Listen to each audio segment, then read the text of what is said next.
Hello গল্প lovers, হৃদয় মাঝে তুমি চ্যানেলে আমি মাফি। আমাদের চ্যানেলে নতুন নতুন রোমান্টিক, স্যাড ও মাফিয়া টাইপ গল্প শুনতে হলে আমাদের চ্যানেলটি সাবস্ক্রাইব করে রাখুন আর লাইক দিতে মোটেও ভুলবেন না। মেয়েটা তো কোনো দোষ করেনি।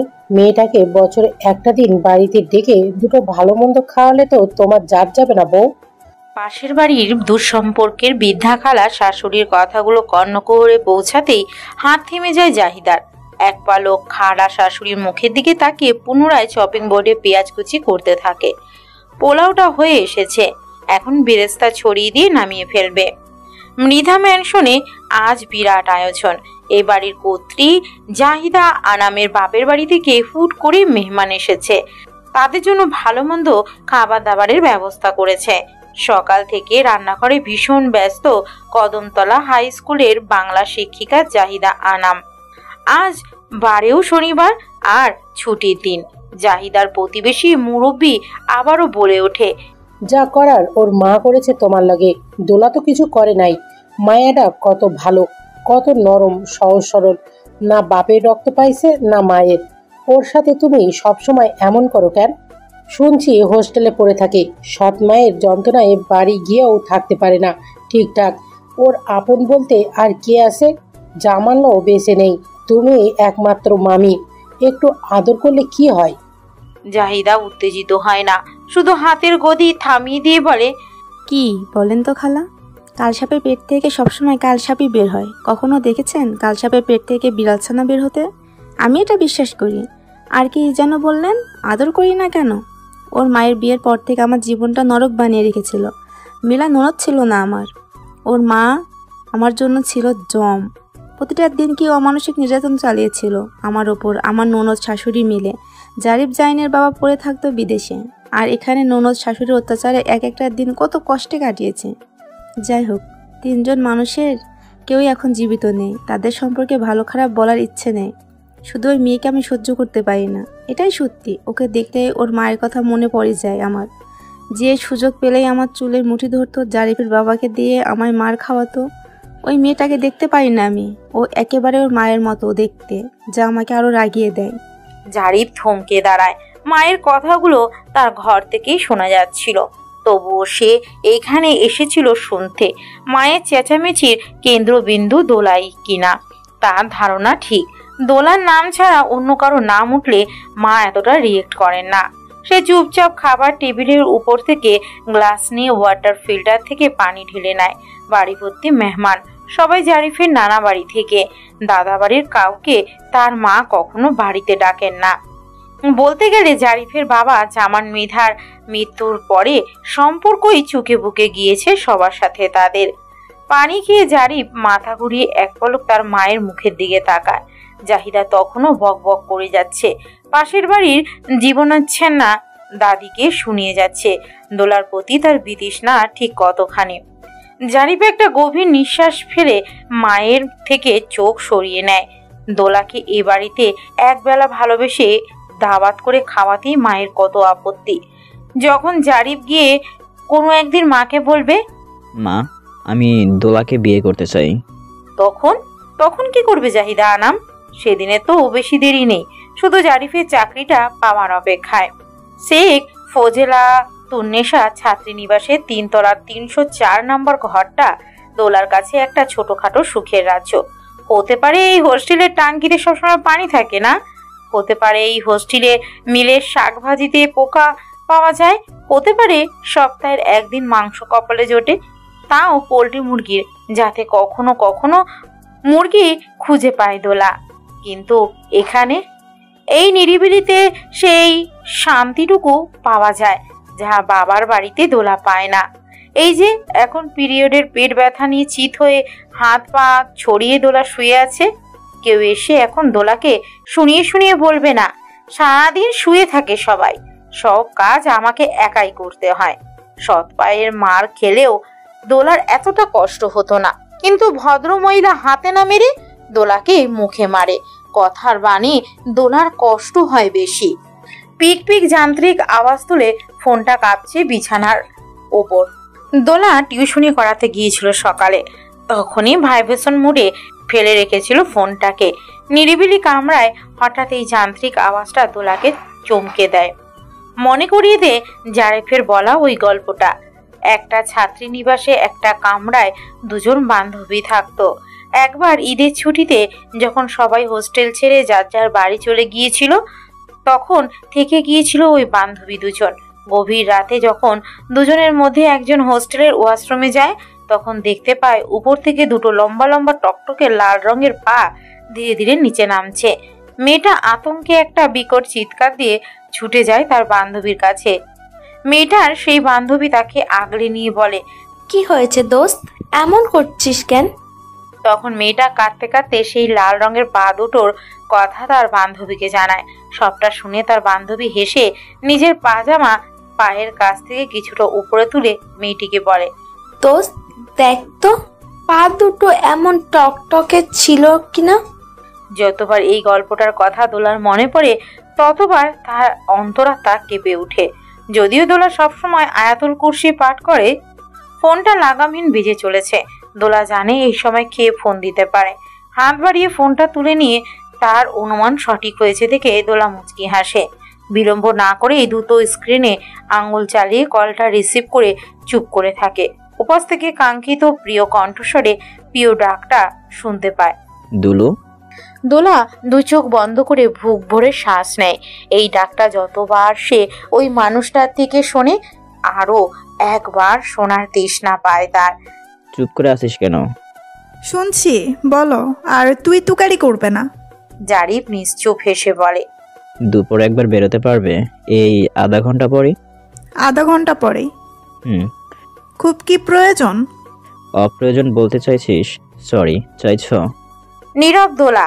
জারিফ তার স্বভাব সুলভ নম্র স্বরে বলে ওঠে, কুটুম বাড়ির সামনে চলে আয়। ধুর আসো, ধুর আয়। দোলা হেসে ফেলে। কিছুক্ষণ হেসে নিয়ে সে চুপ হয়ে যায়। দোলার আর কোনো কথা থাকে না। থাকলেও মানুষটার কথা সামনে টিকবে না, তাই বাধ্য মেয়ের মতো বলে, রাখছি, তৈরি হব। শহরের পাশ ঘেঁষে বয়ে চলা বিষখালী নদীর কোলে এই রেস্তোরাঁ। এখান থেকে সরাসরি নদীটাকে উপভোগ করা যায়। খাবারের মানও বেশ ভালোই। জারিফ সবসময় দোলাকে এখানেই নিয়ে আসে। শহরের প্রাণকেন্দ্রে বড় বড় নামী রেস্তোরাঁগুলোর থেকে দোলা এখানে এসে স্বস্তি পায়। তার কারণ জায়গাটা বেশ নিরিবিলি। রিক্সাওয়ালাকে থামিয়ে দোলা নেমে পড়ে। ঠিক তখনই তার পাশেই একটা বাইক এসে থামে। দোলা পাশ ফিরে তাকিয়ে জারিফকে আবিষ্কার করে। জারিফ দোলার দিকে এক পলক তাকিয়ে রিক্সাওয়ালার ভাড়া মিটিয়ে নিচু স্বরে বলে, ভেতরে যা, 3 নাম্বার কেবিন বুক করা। আমি বাইকটা পার করে আসছি। রেস্তোরাঁ মোটামুটি মানের হলেও এর ভিতরের ঠাটকাট চমৎকার। এখানে রিভার সাইডের ছোট ছোট গুটি কয়েক কেবিনের মতো কামরা তৈরি করা। কামরাগুলোতে দরজা নেই, পর্দা দেওয়া। থাকে দুটো চেয়ার, একটা টেবিল। প্রেমী যুগলের জন্য আদর্শ স্থান। একবার প্রথম বর্ষে থাকতে দোলার জন্মদিনের দিন জারিফ নিয়ে এসেছিল। তারপর থেকে অন্য কোনো রেস্তোরাঁয় তারা দেখা করে না। এখানে এই কুটুমবাড়ি রিভার ভিউ কিচেনেই আসে। দোলা নদী দেখছিল। এই খড়খড়ে রোদে গুটি কয়েক জেলে নৌকা ভেসে বেড়াচ্ছে নদীর মাঝখানে। এখান থেকে কিছুটা দূরেই জেলার লঞ্চ টার্মিনাল বাহাদুর 4 নামের একটা বিশাল লঞ্চ ভিড়ে আছে টার্মিনালে। সম্ভবত সেটির ধোয়া মোছার কাজ চলছে। শয়ে শয়ে যাত্রী নিয়ে বিকেল 4টায় বরগুনা থেকে ঢাকার উদ্দেশ্যে রওনা দেবে বলে। জারিফ কেবিনের পর্দা সরিয়ে ভিতরে ঢোকে। অত্যল্পকাল পরেই জারিফের মেন পারফিউমের সুগন্ধে আলোড়িত হয়ে যায় ক্ষুদ্র কামরাটার। আলোড়ন তোলে দোলার অন্তরে। দোলা নড়ে চড়ে বসে। সে এই সুগন্ধটাতেই স্বস্তি খুঁজে পায়। চোখ তুলে জারিফের দিকে তাকিয়ে বলে, আজ না তোমাদের বাড়িতে মেহমান? জারিফ দোলার মুখোমুখি চেয়ারে বসতে বসতে বলে, কেন ডেকেছ? মানে এই অসময়ে? বিকেলেও তো ডাকতে পারতে। জারিফ এতক্ষণে দোলার মুখের দিকে ভালো করে তাকায়। প্রসঙ্গ পাল্টে দোলার চোখে চোখ রেখে বলে, সকালে কি ছিল তোদের মিলে? আবার তুই বল। জারিফ তার বাইকের চাবি আর মোবাইল ফোনটা টেবিলের উপর রাখতে রাখতে বলে, তুমি জানো তো কি থাকে? আলুর ভর্তা আর পাতলা ডাল। হুম। ওয়েটার আসে অর্ডার নিতে। জারিফ 1 প্লেট ভাত, খাসির মাংস, ইলিশ মাছ, ইলিশের ডিম ভাজা, চিংড়ি দো পেঁয়াজা অর্ডার করে দোলার মুখের দিকে তাকিয়ে বলে। রসমালাই খাবি নাকি দই? দোলা অস্ফুট স্বরে বলে, দই।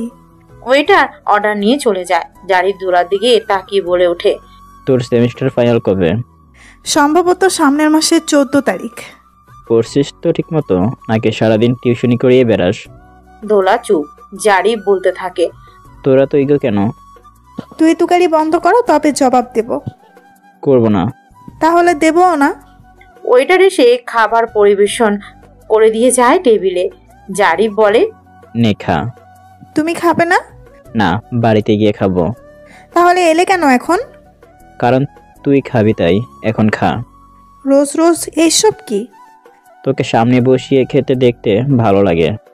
তুমি বোধহয় প্রথম প্রেমিক যার প্রেমিকাকে শাড়িতে নয়, এঁঠো হাতে গাপুস ঘুপুস মুখে লোকমা তুলতে দেখতে ভালো লাগে। জারিফ নিষ্প্রভ। দোলা এক দৃষ্টে জারিফের দিকে তাকিয়ে থাকে। জারিফ নিষ্প্রভতা ঠেলে সরিয়ে বলে ওঠে, আমার পাঠানো টাকাটা ফিরিয়ে দিলে কেন? কেন নেব? কেন তুমি আমায় পালবে? আমি কি তোমার বউ? হবি তো। যখন হব তখন।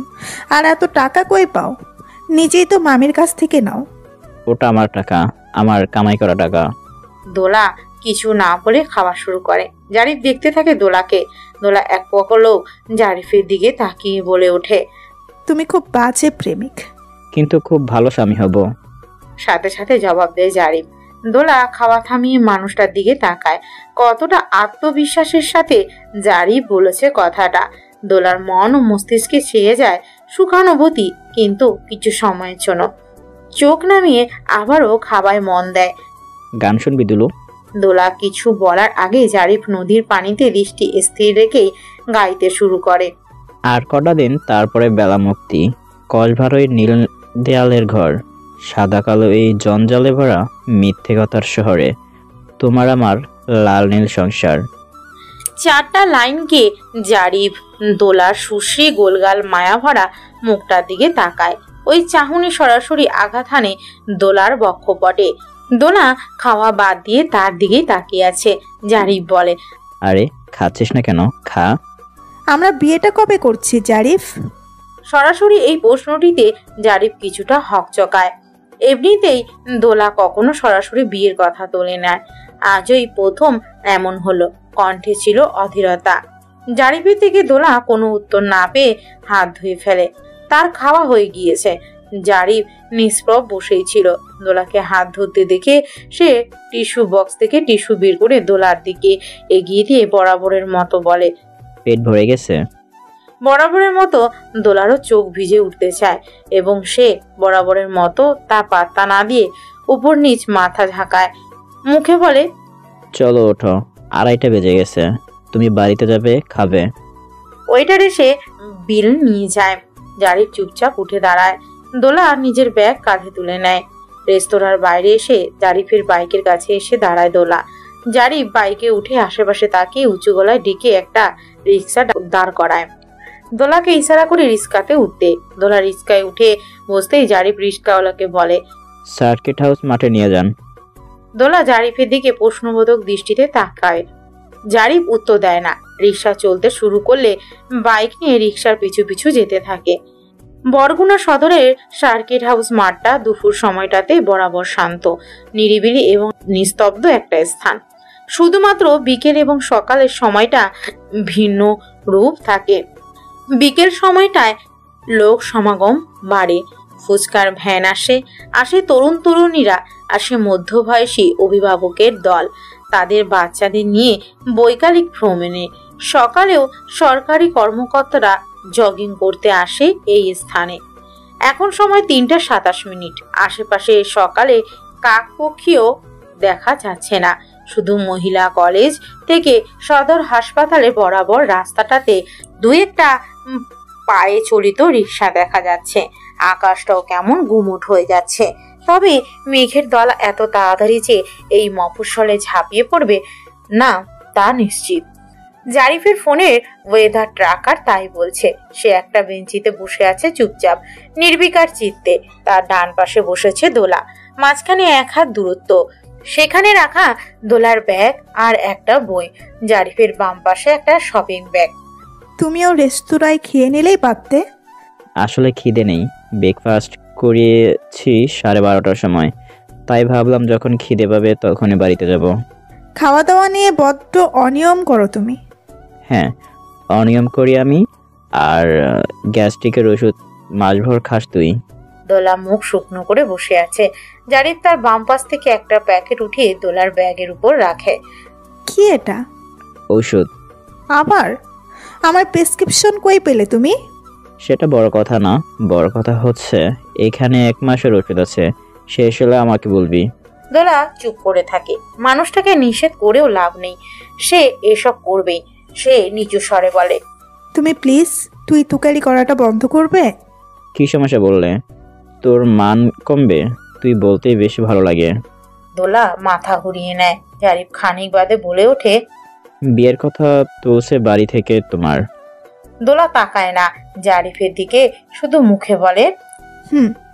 জারিফ পুনরায় চুপ হয়ে যায়। কেউ আর কোনো কথা বলে না। বেলা গড়িয়ে পড়ছে। সার্কিট হাউস মাঠে 2-1 লোকের টিকি দেখা যাচ্ছে। একটা ফুচকার ভ্যান চলে এসেছে। জারিফ সেদিকে তাকিয়ে বলে ওঠে, আর 6 মাস সময় দিতে পারবি না? তারপর কি হবে? শিরদাঁড়া জোর আসবে, কারো দায়িত্ব নেওয়ার মতো জোর। এখন কিভাবে নিচ্ছ তবে? এগুলো খুচরো দায়িত্ব, বেকাররা এসব নিতে পারে। কথা সাজাতে হবে না। মামি আমাকে মানবে না তা আমি জানি, সেসব জেনেই তো আগুনে ঝাঁপ দিয়েছি পূর্ব বলে। তবে তুমি যদি ভেবে থাকো মামিকে মানাতে না পারলে চাকরিটা পেয়েই আমাকে নিয়ে আলাদা হবে, এমন পরিকল্পনা করলে জেনে নাও অমন বিয়েতে আমার সম্মতি নেই। তাহলে কি চাস তুই? তোমার মতো কেউ জানে না জারিফ আমি কি চাই। চাকরিটা পেয়ে মাকে মানিয়ে নেব। ঠিক আছে, তবে বললাম তো অপেক্ষায় আছি। দুজনেই নীরবতা পালন করতে ব্যস্ত। অদ্ভুত একজোড়া প্রেমীর অদ্ভুত নীরব প্রেম বিনিময়। না কেউ মুখে বলল দুটো প্রেমময় কথা, না আঙ্গুলে আঙ্গুল ছুলো তাদের। যেভাবে চুপি চুপি নীরবের সবটা শুরু হয়েছিল বছর 4 আগে, সেভাবেই দুজনে বসে আছে নীরব হয়ে। দোলার ব্যাগের পাশ থেকে শরৎচন্দ্রের দেবদাস উপন্যাসটা তুলে নিয়ে জারিফ দোলার দিকে তাকিয়ে বলে, এটা সাথে নিয়ে ঘুরিস কেন? এসা চেয়েছে, নাথপট্টি ওর বাড়িতে দিয়ে যাব যাওয়ার সময়। কিছুক্ষণ বইটা উল্টে পাল্টে জারিফ স্মিত হাসি হেসে বলে, দেবদাস, তোর আর মায়ের ইগোর চক্করে কোন দিন না জানিয়ে আমার অবস্থা এমনও হয়। দোলা না চমকালো না ঘাবড়ালো। সে শুধু এক পলক জারিফের দিকে তাকিয়ে চোখ ফিরিয়ে নেয়। আচ্ছা, একটু মজা করছি, রেগে যাস না। একটা দৃশ্য কল্পনা কর। ধর তুই পারো, আমি তোর দেবদা। পারিবারিক দ্বন্দ্বে তোর অমন করে অন্য একজনের সাথে বিয়ে হলো। আমি ওভাবে মাথা হয়ে তোর দুয়ারে গিয়ে জেগে পড়ে থাকলাম। তুই সারা আঁচল উড়িয়ে দৌড়ে দৌড়ে এলি কাঁদতে কাঁদতে। ব্যাকগ্রাউন্ডে একটা বিষাদের সুর বাজতে থাকবে, আর তুই আমার কাছে পৌঁছানোর আগেই। দোলা শান্ত চোখে তাকিয়ে আছে জারিফের দিকে। তবুও জারিফ দমে যায়। কথা থামিয়ে বোকা বোকা হেসে বলে, সরি। দোলার নাকের পেশি প্রসারিত সংকুচিত হচ্ছে। জারিফ উচ্চ শব্দে হেসে উঠতে চেয়ে ওঠে না। নিয়ন্ত্রণ করে নিজেকে বলে, বললাম তো সরি। এত অনিশ্চয়তার ডর লাগছে এখন, হাঁটু কাঁপছে। মরলে কেন আমার মাঝে তবে? মরতে এসেছিলে কেন? তুই তো তোর কপালে স্ট্যাম্প মেরে লিখে রাখিসনি এখানে মারা যাবে না। সংযত হওয়া উচিত ছিল। সামান্য মজা করছি দুলি, তুই টেনে টেনে কোথায় নিয়ে যাচ্ছিস? আচ্ছা সরি, প্লিজ বাদ দে। বাদ। একজন দুজন করে লোকজন আসতে শুরু করেছে সার্কিট হাউস মাঠে। কেউ বাচ্চাকে নিয়ে এসেছে, কেউ তাদের পোষ্য, কেউ কাঁধে ব্যাগ চাপিয়ে আসছে। সম্ভবত কোচিং সেন্টার থেকে বন্ধুদের সাথে হাওয়া খেতে এসেছে। জারিফ পাশে তাকিয়ে দেখে উঠে দাঁড়ায় দোলাও। বেলা গড়িয়ে গিয়েছে বেশ। বিকেল 5টার আগে হোস্টেলে ফিরতে হবে। মাঠের একপাশে এক ফুলওয়ালি কিছু গোলাপ বিক্রি করছিল। দোলা সেই দিকে তাকিয়ে, জারিফ কখনো তাকে একটা গোলাপ তো দূরে থাক, কখনো একটা পাপড়িও দেয়নি। নিজের অপদার্থ প্রেমিকের কথা ভেবে সে মুচকি হাসে। জারিফের তা দৃষ্টিগোচর হয় না। সে খুব স্বাভাবিকভাবে বেঞ্চের উপর থেকে অবশিষ্ট প্যাকেটটা উঠিয়ে দোলার হাত থেকে ব্যাগ কেড়ে নিয়ে প্যাকেটটা ব্যাগে ঢুকিয়ে বলে, তাজের কাছে সন্ধে নাগাদ গরম গরম খেয়ে নিস। দোলা অন্যদিকে ঘুরে ঠোঁট টিপে হাসে। স্বস্তি মাখা একটা দীর্ঘশ্বাস ফেলে মনে মনে আওড়ায়, অপদার্থ প্রেমিক। 4 দিন হলো বিষয়টি মারাত্মক রূপ ধারণ করেছে। কোনো এক বস্তু দোলার নাড়ির ভিতর পা খেতে খেতে উপরে উঠেছে। ব্যথাটা সমস্ত বক্ষপটে ছড়িয়ে যায়। গ্যাস্ট্রিকের জন্য দোলা নিয়মিত ওষুধ সেবন করে। এই সমস্যাটা নতুন। হাতে কিছু টাকা চলে আসলেই ডাক্তারের কাছে যাবে বলে ঠিক করলো দোলা। কিন্তু সমস্যা হচ্ছে এই স্টুডেন্টের টাকাটা এখন অবধি সে পায়নি। কখনো দেরি করে না ওনারা, মাস হতে না হতেই দিয়ে দেয়। মাঝে মাঝে বোনাসও পায় দোলা। এবার এই প্রথম হলো। দোলা মুখ ফুটে কখনো চায় না, তাই এবারও পারল না। তার চক্ষু লজ্জা আছে। সবসময় আগে ভাগে তার বেতন এবং মাঝে মাঝে বোনাস দেয়। তাদের কাছে চাওয়াটা খারাপ দেখায়। হয়তো এ মাসে একটু অসুবিধা হয়েছে। এদের মতো উচ্চবিত্তদের অর্থ সমস্যা হয় না দোলা জানে। হয়তো ভুলে গিয়েছে, মনে পড়লেই দিয়ে দেবে। ম্যাম, আমার ছুটি। 7 বছর বয়সী ইয়োরার কথায় দোলার ঘোর কাটে। তাকিয়ে তার দিকে হেসে বলে, জি না, শুধু পড়া ফাঁকি দেওয়া, তাই না? চুপচাপ যা লিখতে দিয়েছি লিখে দাও। ফোনটা বিপ বিপ আওয়াজ করে উঠল। হাতে নিয়ে দেখতে পায় জন্মদাতা নামে সেভ করা নাম্বারটা থেকে ফোন এসেছে। দোলা তপ্ত শ্বাস ফেলে ফোন রিসিভ করতে ওপাশ থেকে দবির রহমান রাশভারী গলায় বলল, বাড়ি আসে শীঘ্রই। না, কেন? পুকুর থেকে মাছ তুলেছি, চিংড়ি মাছগুলো ফ্রিজে রেখেছি। তোমরা খেয়ে ফেলো, আমার চিংড়িতে অ্যালার্জি। কবে থেকে? দোলার ইচ্ছে করলো চেঁচিয়ে বলতে, জন্ম থেকেই অ্যালার্জি। শুধু চিংড়িতে না, আমার জীবনে অ্যালার্জি। আমার বাবাতে অ্যালার্জি, আমার মাতে অ্যালার্জি, আমার সৎ মাতে অ্যালার্জি। কিন্তু বলল না, শুধু বলল, কিছুদিন হলো। ওপাশ থেকে দবির কোনো কথা বলে না। শুধু নিঃশ্বাসের শব্দ পেল দোলা। পরপর বলল, টাকা পাঠাতে হবে না? বোনকে জুতো কিনে দিয়ে ওই টাকায় আমার চলছে বেশ। ফোন রেখে দোলা ভেজা 2 চোখ মুছে নেয় ওনার কোনা দিয়ে। ইউরা ম্যামকে দেখে আবারও লেখায় মনোনিবেশ করে। এক বাটি কাস্টার্ড হাতে ঘরে ঢুকে ইউরার মা ফারিন। দোলা নিজেকে সামনে নিয়ে মেকি হাসে। ফারিনের ঠোঁট জুড়ে আন্তরিক হাসি। দোলার হাতে কাস্টার্ডের পেয়ালা তুলে দিয়ে বলে, খাও, শুরুটা তুমিই করো। দোলা পরে খাবে বলে রেখে দিতে চায়। পাশে ফারিন বাধা দিয়ে চোখ পাকিয়ে বলে, বলছি খাও। দোলা বাধ্য মেয়ের মতো খেতে থাকে। ফারিন মুগ্ধ চোখে দেখতে থাকে দোলাকে খুঁটিয়ে খুঁটিয়ে। মেয়েটা ভারী মিষ্টি, আকর্ষণীয় মুখশ্রী, গায়ের রংটাও নজর কাড়া। কেউ একবার তাকালে দুবার মুগ্ধ হয়ে তাকাতে ভুলবে না। খাওয়া শেষ করে দোলা ইয়োরার পড়া বুঝিয়ে দিয়ে উঠে দাঁড়াতেই ফারিন তার হাতে একটা খাম ধরিয়ে দিয়ে বলে, নাও। দোলা এভাবে কাঙ্ক্ষিত জিনিসটা পেয়ে ভীষণ খুশি হলেও শুকনো হাসি হেসে ধন্যবাদ জানায় ফারিনকে। ফারিন মনমরা হয়ে বলে, এ মাসে যে কি হলো দোলা, 2 ননদের বিয়ে, দেবরের এখানে ফেরা, সব কিছু মিলিয়ে এত অন্যমনস্ক ছিলাম যে তোমার বেতনের কথা ভুলেই গিয়েছিলাম। আর তোমাকেও বলি, 7 দিন হয়ে গেল, একটু মনে করিয়ে দিবে না? গতকাল রাতে ইউরার বাবা মনে করালো। যাই হোক, খামটা খোলো। দোলা অবাক হলেও বাধ্য মেয়ের মতো খামটা খোলে। খাম খুলে দেখে তার বেতনে 4000 টাকার সাথে আরো 2000 টাকা বাড়তি। দোলা চোখে মুখে বিস্ময়। ফারিন হেসে বলে, তোমাকে ইউরার বাবা দিল খুশি হয়ে। দোলা খুবই স্বাভাবিক থাকে। তার এভাবে জারি ব্যতীত অন্য কারো থেকে বাড়তি নেওয়ার অভ্যাস নেই। তবে এখানে ফারিন আর তার স্বামী তৌকির যথেষ্ট আন্তরিক দোলার প্রতি। এর আগেও এমন হয়েছে। দোলা ফেরাতে পারে না এই আন্তরিকটুকু। ফারিন গিয়ে ইউরার কম্পিউটার টেবিলের উপরে রাখা একটা শপিং ব্যাগ এনে দোলার হাতে দেয়। এটা কি ভাবে? তারানা আর তানিয়ার বিয়েতে সবার জন্য এনেছিলাম ঢাকা থেকে। তোমার জন্যও নিয়েছিলাম 4 পিসটা। তুমি তো বিয়েতে এলে না, তাই দেওয়াও হলো না। এটা নাও, তোমার ভাইয়া নিজে পছন্দ করেছে তোমার জন্য রংটা। দোলা বেশ কিছুক্ষণ দোনামোনা করে ফারিনের কাছে হার মানে।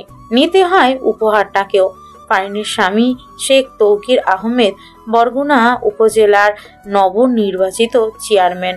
আল্লাহ দিয়েছেন তাই বিত্ত বৈভবের কোনো অভাব নেই তার। তার বাবা শেখ তৌফিকুল আহমেদের জ্যেষ্ঠ সন্তান সে। সামাজিক গণমাধ্যমে একটা গ্রুপে দোলা বছর খানেক আগে টিউশনির খোঁজ পেতে একটা পোস্ট করেছিল। সেখানে থেকেই ফারিনের সাথে দোলার পরিচয়। ইউরাকে পড়ানোর জন্য ফারিন আর তৌকির ঠিক করে দোলাকে। তারপর থেকেই দোলা নিয়মিত যাতায়াত এই শেখ বাড়িতে। বাড়িটা বেশ পুরনো। 1991 সালের দিকে বাড়িটা তুলেছিল শেখ তৌফিকুল আহমেদ। তখনকার দিনেই দুটো ইটের ভাটার মালিক ছিলেন সে। 2023 সে ধন সম্পদ বেড়েছে 10 গুণ। মফস্বলের বড়লোকদের অস্থিমজ্জায় অহংকার মিশে থাকে। এবারের কারো মধ্যেই এসব কিছু দেখেনি দোলা। পরিবারটাকে বেশ হাসি খুশি মনে হয়। ফারিনের থেকে বিদায় নিয়ে দোলা ইউরার পড়ার ঘর থেকে বেরিয়ে সিঁড়ি বিয়ে বসার ঘর পর্যন্ত আসে। ফারিনও আসে পিছু পিছু। এটা ফারিনের অভ্যাস। রোজ দোলাকে বাড়ির গেট পর্যন্ত এগিয়ে দেয়। হঠাৎ করে ঘেউ ঘেউ আওয়াজে দোলা চমকে ওঠে। বরাবর কুকুর ভীতি তার। এ বাড়িতে নতুন একটা আপদ উদয় হয়েছে। রোজ বোঝো নামে। কুকুরটা জাত কি দোলা জানে না, বিদেশি, কিন্তু অতি ভয়ঙ্কর দেখতে। বাড়ির আঙ্গনায় আউট হাউসে থাকে। এতদিন ছিল না এই আপদটা, মাসখানেক হয়ে এসেছে। জবে থেকে ইয়োরোর ছোট চাচু ঢাকা থেকে এসেছে। বোঝো ইয়োরার ওই ছোট চাচুর পোষ্য। যেই লোকটা দোলার কাছে বোঝোর মতোই স্রেফ একটা অস্বস্তি থেকে পালাতে দোলা ওড়না তুলে গা মাথা ঢেকে নেয় পুরোপুরি। বাড়ির সদর দরজা পর্যন্ত নিজেকে আড়াল করে নিয়ে এগোতে পারল না দোলা। বোঝো ছুটে আসলো তার দিকে। এমনটা রোজ হয়। দোলা আটকে উঠে ফারিনকে আষ্টে পিষ্টে ধরে। বোঝো ঠিক দোলা নয়, দোলার পিছনে কয়েক গজ দূরে তার মালিকের কাছে ছুটে যায়। শেখ তৌসিফ আহমেদ এ বাড়ির সর্বকনিষ্ঠ পুত্র।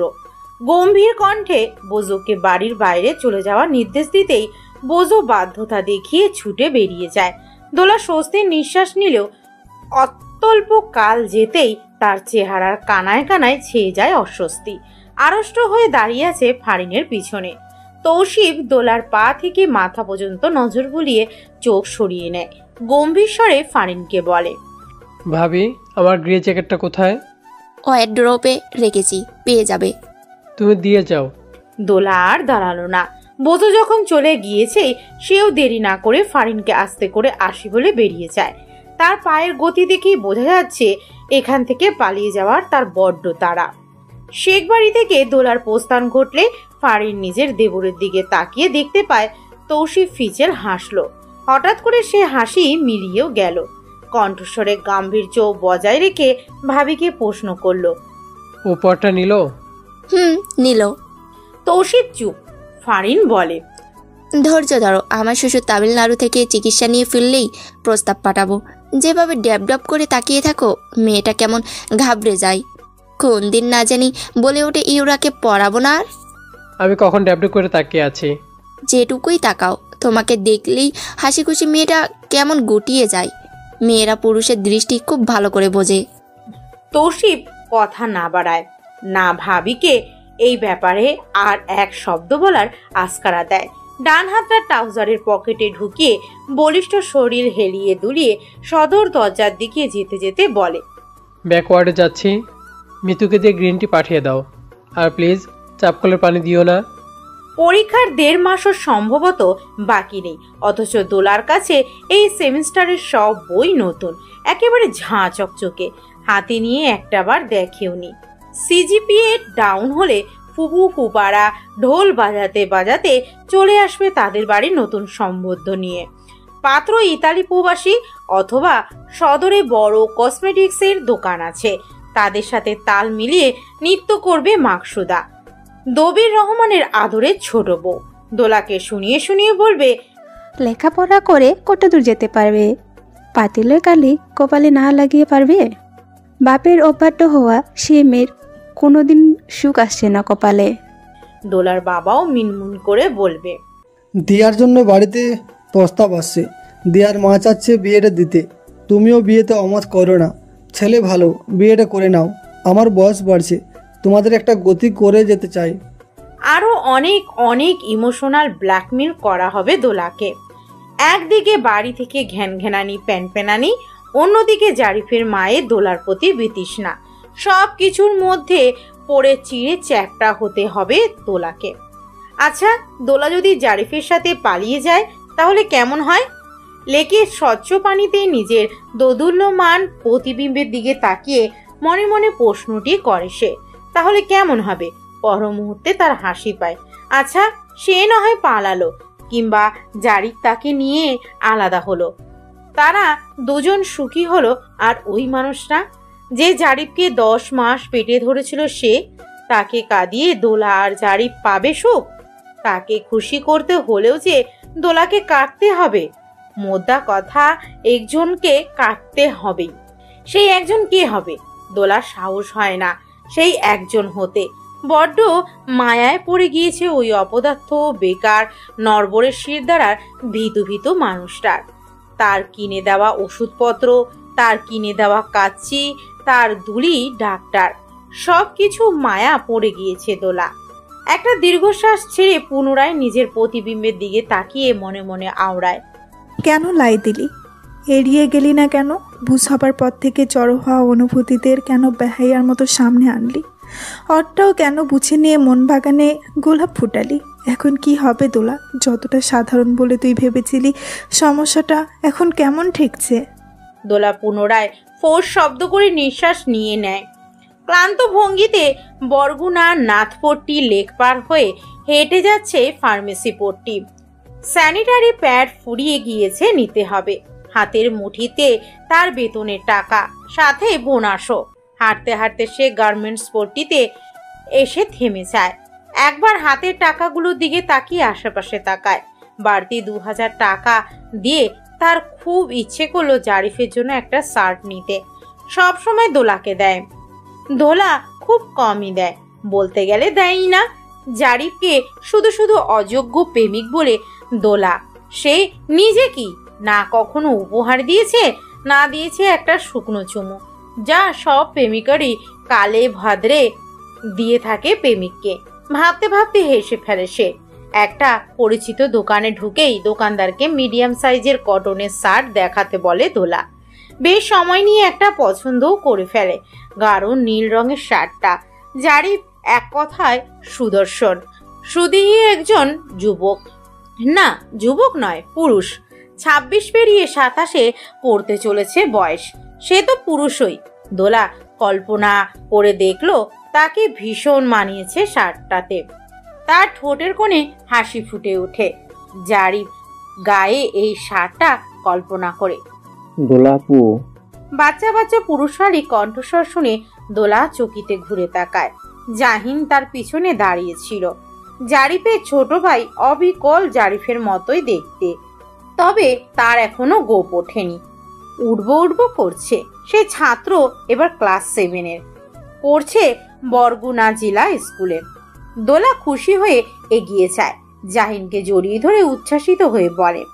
দোলা হাসে, জাহিনের গালে হাত বুলিয়ে বলে, কেমন আছিস? আমি ভালো, তুমি? আমিও ভীষণ ভালো আছি। এখানে কি? সে তখন থেকে সাইকেলের বেল বাজিয়ে তোমাকে ডেকে যাচ্ছিলাম, তোমার কানেই গেল না? কানে একটু কম শুনছি ইদানিং। তাই নাকি? তবে তো বর জুটবে না। তোকে বিয়ে করব, তুই আছিস তো? জাহিন হাসে। দোলা দোকানদারকে পছন্দ করা শার্টটা প্যাক করে দিতে বলে জাহিনের দিকে তাকায়, বলে, চল তোকে আইসক্রিম খাওয়াই। দোলার বাবা দবির রহমান অতীত জীবনে একজন কাপড় ব্যবসায়ী ছিলেন। পরবর্তীতে ব্যবসায় লস খেয়ে গৃহস্থী হয়েছেন। যা জমি জমা আছে সব বর্গা চাষিদের দিয়ে বছরটা ভালোই ভালোই কেটেই যায়। খুবই শান্ত প্রকৃতির লোক, তার কোনো শত্রু নেই, এতটাই নিরীহ সে। হাঁটার সময় যদি কোনো ল্যাম্পপোস্টের সাথে ধাক্কা খায়, তাহলে দাঁড়িয়ে সে সেই ল্যাম্পপোস্টের কাছে মাপ চাইবে। এই ধরনের মানুষের কোনো শত্রু থাকতে পারে না। বরং যার ঘরে এত সুন্দর 3টি কন্যা রয়েছে, তার এলাকায় একটু অন্যরকম মান, বিশেষ করে এলাকার ছোকরা সম্প্রদায়ের কাছে। বাইরে সে যে কারণেই মান পাক, ঘরে তার মান নেই বলতে গেলে, মানে নিজের স্ত্রীর কাছে। প্রথম জীবনে দোলার মা মিলাও মান দেয়নি, বর্তমান স্ত্রীও সেরকম। মাকসুদা 1 কাপ আদা চা এনে দবির রহমানের সামনে রেখে বলে, কথা ছিল। বলো। একটা ভালো সম্বন্ধ এসেছে দোলার জন্য। নতুন কি? আসতেই পারে। মেয়ে রাজি না বলল। দিয়ার বিয়ে দেবে না? দেব। মাকসুদা বসে দবিরের দিকে তাকিয়ে রাগ নিয়ে বলে ওঠে, তো দোলার বিয়েটা না হলে ওর বিয়েটা কিভাবে দেই? দবির মাথা তুলে স্ত্রীর দিকে তাকায়। দবির শুধু চেয়ে রয় স্ত্রীর দিকে। মাকসুদা বলতেই থাকে, আসিফ অনুমতি পেয়েছে বিয়ের। মঞ্জু আপাও আর দেরি করতে চাইছে না। আমাকে বলে দিয়েছে সামনে মাসে আসিফের ছুটি এলেই কাবিন করে রাখবে দিয়া আসিফের। এদিকে তোমার বড় মেয়ে বিয়ে করবে না বলে পণ করেছে। আচ্ছা, এখন ওর আগে দিয়ার বিয়ে দিলে সেটা তোমার ভালো লাগবে? লোকে 5 কথা শুনিয়ে ছেড়ে দেবে। এমনিতেই সারা বছর শহরের হোস্টেলে পড়ে থাকে, চরিত্রে দাগ লাগা নিয়ে এখনই কানাঘষা শুরু হয়ে গেছে। বড় পুকুর পাড়ে গেলেই শুনতে পাবে সৎমা হতে পারি আমি, তবে এতটাও খারাপ না যে এসব শুনলে আমার খুব ভালো লাগবে। মেয়েকে বুঝাও বিয়েটা করে নিক। দবির রহমান খুব মনোযোগ দিয়ে শুনলেন মাকসুদার কথা। মনে হলো তিনি আমলেও নিলেন। জিজ্ঞাসা করলেন, সম্বন্ধ এসেছে বললে, ছেলে কি করে? মাকসুদার ঠোঁটে বিজয়ের হাসি। সে স্বামীর দিকে কিছুটা এগিয়ে যায় পাত্রের নাম ঠিকানা বলার জন্য। 10,000 স্টেপ কমপ্লিট। শরীরের সাথে লেপড়ে থাকা ঘরমাক্ত টি শার্টটা খুলে কাউচের উপর রেখে কিছুক্ষণ ফ্রি হ্যান্ড এক্সারসাইজ করে নেয়। ফোনের রিংটনে তার মনোযোগ বাধাপ্রাপ্ত হতেই সে ভ্রু কুঞ্চিত করে ফেলে। হাতে তুলে নেয় ফোনটা। জরুরি ফোন কল। 2 মিনিট হু হা করে কিছু বলে ফোনটা আনলক করে হুট করে ফটো গ্যালারিতে ঢোকে। এখানে দোলার একটা ছবি আছে। ছবিটা ক্যান্ডিড। ছবিতে দোলার আতঙ্কিত লালাভ মুখবিবর, কপালের কাছে কিছু অগোছালো চুল। তৌসিফের ছোট বোন তারানার পাঞ্চিনির দিনে দোলা ইউরাকে পড়াতে এসেছিল। তৌসিফ তখন তারানার ছবি তুলছিল। আচমকায় অজান্তে মাঝখানে চলে এসেছিল গোলাপি রঙের সুতির সালোয়ার কামিজ পরিহিতা, মাথায় ওড়না টেনে দেওয়া ছিমছাম গরনের মেয়েটি। তৌসিফ ক্যামেরার সামনে কারো অযাচিত আগমনে ভ্রু কুঞ্চিত করলেও মেয়েটার মুখ দর্শন করতেই তার কপালের ভাঁজ ধীরে ধীরে মিলিয়ে যায়। ক্ষণকালের জন্য দুজনে চোখাচোখি হয়। মেয়েটা ঘাবড়ে যাওয়ায় শুকনো মুখটা নিয়ে এক ছুটে ইউরার ঘরে ঢুকে যায়। বেচারি জানতেও পারেনি সে পালাতে পারলেও তার ওই ঘাবড়ানো রূপয়সী বদন পালাতে পারেনি। বন্দী হয়েছে ক্যামেরায়, বন্দী হয়েছে শেখ বাড়ির জেদি ছোট পুত্রের চিত্তে। তৌসিফ ছবিটা জুম করে দেখতে দেখতে পানির বোতল তুলে পানি খেয়ে নেয়। শরীরে ফোঁটা ফোঁটা ঘাম জমেছে। ফোনটা রেখে তোয়ালা উঠিয়ে ওয়াশরুমে যায়। দীর্ঘ সময় নিয়ে শাওয়ার নেয়। এখন সময় বিকাল 4:30। দোলা ইউরাকে পড়াতে এসেছে 2:30টায়। এখন সম্ভবত বেরোবে। ধূসর রঙের ট্রাউজার আর কালো রঙের টি শার্ট, নিজের সুঠাম তনু গলিয়ে নিয়ে ট্রাউজারের 2 পকেটে হাত গুজে রুম থেকে বেরিয়ে দরজার কাছে দাঁড়িয়ে পড়ে। ইউরার ঘরের দিকে তাকায়, তারপর নিচে নামে। মিনিট খানেক পরে দোলা আর ফারিন কথা বলতে বলতে সিঁড়ি বেয়ে নামতে থাকে। তৌসিফ বসার ঘরের বড় সোফাটাতে বসেছিল। সেন্টার টেবিলটা মুখোমুখি টেনে, তার উপর ল্যাপটপ রয়েছে। গম্ভীর মুখে তাকিয়ে কিছু একটা দেখছে ল্যাপটপে। দোলা নামতেই তৌসিফকে দেখে আড়ষ্ট হয়ে যায়, কিন্তু পরপর সে স্বস্তি পায় এটা দেখে যে তৌসিফ নামের অদ্ভুত চাহনির লোকটা মনোযোগ ল্যাপটপে, তার দিকে নয়। ফারিনের পিছু পিছু সে তৌসিফের সামনে থেকে দ্রুত পায়ে হেঁটে চলে যায়। তাড়াহুড়া সংকোচে সে দেখেনি তৌসিফ দোলার দিকে না তাকালেও একজোড়া রঙিন পাথরের পায়েলে অলঙ্কৃত দোলার ধবধবে ফর্সা সুগঠিত পদযুগলের দিকে এক পলক তাকিয়ে চোখের তৃষ্ণা মেটিয়ে নিতে পশুর করেনি। ওই আশ্চর্য মোহিত করা সুডোল চরণদয় দৃষ্টি সীমার বাইরে যেতেই তৌসিফ ফিচেল হাসে। পরপর সে হাসি মিলিয়ে যায়। সে কাজে মন দেয়। রাত বাড়ছে। দোলা বুঝতে পারছে তার ঘুমানো উচিত, কিন্তু তার মধ্যে বিছানায় যাওয়ার কোনো তৎপরতা দেখা যায় না। এক প্রকার জোর করে চেয়ারে ঠেসে বসে আছে, হাতে তার ফিন্যান্স বইটা। গোটা 5 মাস ফাঁকি দিয়ে দোলা সময়ের 1 ফোর, অসময়ের 10 ফোর। কথাটা মর্মার্থ হাড়ে হাড়ে টের পাচ্ছে, কিন্তু এখন বুঝে লাভ কি? কোন মতে ফেল ঠেকাতে পারলেই হলো। সামনে মনোনয়ন পরীক্ষা নিয়ে পুষিয়ে নেবে না হয়। টিউশনি করে নিজের খরচ মেটাতে গিয়ে দোলা ছাত্র জীবন অধঃপতনে গিয়ে পৌঁছেছে। দোলা বুঝতে পারছে। ফোনের রিংটোনে চোখ থেকে যেটুকু ঘুম ভাবছিল কেটে যায়। সোৎসাহে রিসিভ করে আয়েশি ভঙ্গিতে চেয়ারে হেলান দিয়ে বলে, বলো। ঘুমাচ্ছিস না কেন? বাতি জ্বলে এত রাতে অবধি কি করছিস? দোলার সাথে সাথে লাফিয়ে উঠে তার কামরা জানালার কাছে যায়।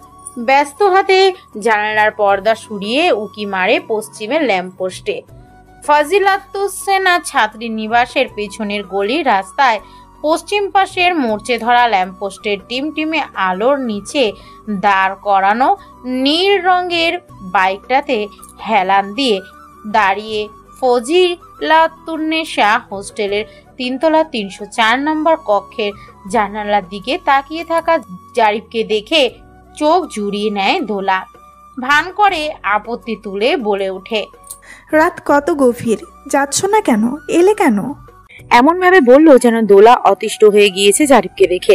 জারিফ দোলার অভিনয় ধরে ফেলেছে। সে নীরব হেসে বলে, শার্টটা পরেছি, কেমন লাগছে? খারাপ না। Answer in positive. ঠিকঠাক। দুজন দুজনের দিকে তাকিয়ে আছে, কানে ফোন চেপে রেখে। শুনছে কেবল নিঃশ্বাসের শব্দ। আলো আধারিতে আবছা দেখতে পাচ্ছে একে অন্যের মুখটা। মুখাবয়ব স্পষ্ট বোঝা যাচ্ছে না। খানিক বাদে জারিফ নীরবতা তাড়িয়ে বলে, কাল স্বাস্থ্য মন্ত্রণালয় থেকে ইন্টারভিউর জন্য ডেকেছে। যদি চাকরিটা এখানেই হয়ে যায় তবে আর অপেক্ষা না করে মাকে।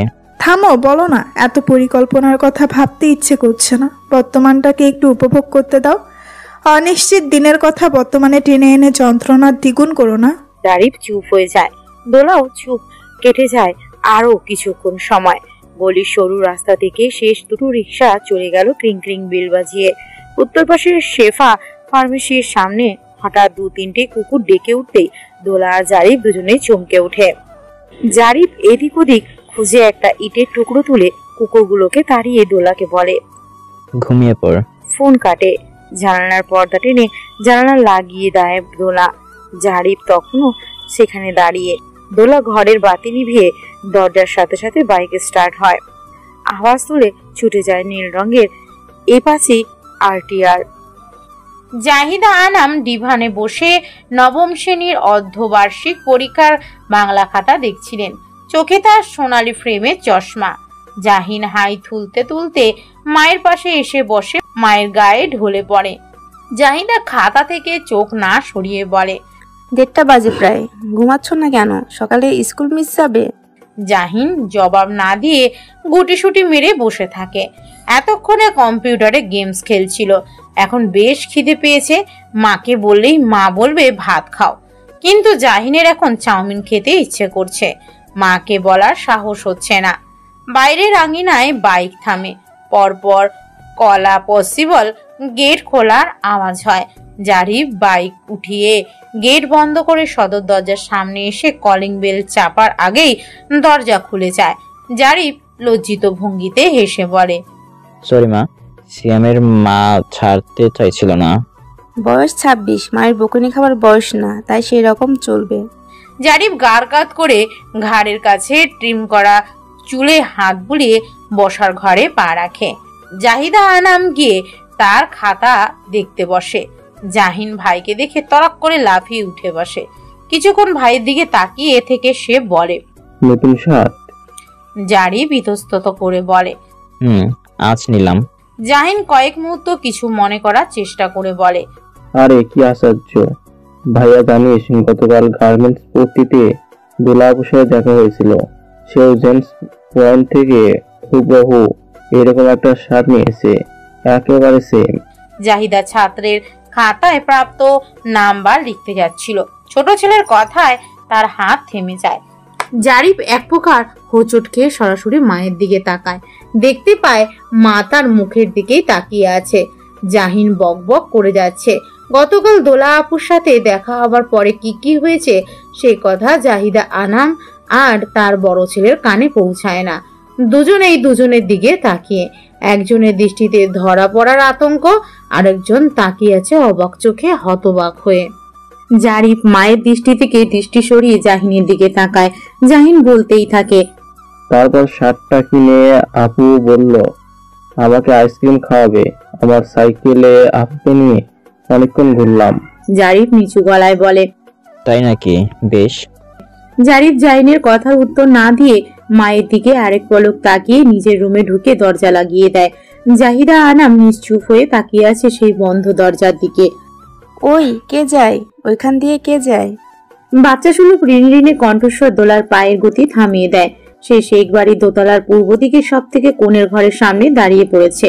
ঘরটা এবারই সব থেকে প্রবীণ ব্যক্তি তৌকির আহমেদ ও তৌসিফ আহমেদের দাদি গুলবাহার বেগমের। বয়স প্রায় 90-এর কাছাকাছি। চোখে খুব কম দেখে, ওয়াকার ছাড়া হাঁটা চলা করতে পারেন না। মাঝে মাঝে 3-4 দিনের জন্য পুরোপুরি বিছানা নেন। তবে এত অক্ষমতার পরেও ওনার মুখটা খুব চলে। এই বাড়িতে বোঝো আর বোঝোর মনিবের পরে দোলার আরো একজন অস্বস্তি হচ্ছে এই গুলবাহার বেগম। বৃদ্ধা মানুষ অতিরিক্ত কথা বলবে স্বাভাবিক, তবে এই বৃদ্ধা এক লাইন কথা বললে 10টা গালাগাল দেয়। সবসময় অশালীন কথা বলে অন্যদের সাথে। এটাই দোলার বিরক্তির কারণ। সেদিন দোলার সামনে এই বাড়ির মেয়ে তারা না, যার সপ্তাহখানেক আগে বিয়ে হয়েছে, সে কথায় কথায় ফারিনকে বলছিল, আমি এখনো ছোট ভাবি। পাশ থেকে গুলবাহার বেগম তার দন্তবিহীন কুচকে যাওয়া মুখ নেড়ে নেড়ে সাথে সাথে উত্তর দেয়, কিরে ছোড়া, যে মাইয়ার একবার ভাতার চলে যায় হে মাইয়া আর ছোড়ো থাহে না। কথাটা মনে পড়ায় পুনরায় দোলার গা কাটা দিয়ে উঠেছে। একই এই বাড়ির সবাই সহ্য কিভাবে করে কে জানে, তবে বৃদ্ধার স্মৃতিশক্তি খুবই কম, কাউকে মনে রাখতে পারে না। দোলা বরাবর এই বৃদ্ধা মহিলাকে এড়িয়ে চলে। তবে আজ ইয়োরার ওয়াশরুম ব্যস্ত, তাই দোলা দোতলার গেস্ট রুমের ওয়াশরুমে ঢুকছিল। গেস্ট রুমটা গুলবাহার বেগমের ঘরের ঠিক পাশে। দোলা থমথমে মুখে গুলবাহার ঘরের সামনে দাঁড়িয়ে আছে। এখন সে দুটো কাজ করতে পারে, হয় এখান থেকে পালিয়ে যাওয়া, নয় 2 মিনিট ওই অশ্লীল বৃদ্ধার যৌন বিষয়ক লেকচার শোনা। দোলা পালিয়ে যাওয়ার মন স্থির করলো। এক পা সামনে বাড়াতেই গুলবাহার আবারও চেঁচিয়ে ওঠে, ওই ছেড়ি তুই কেডা?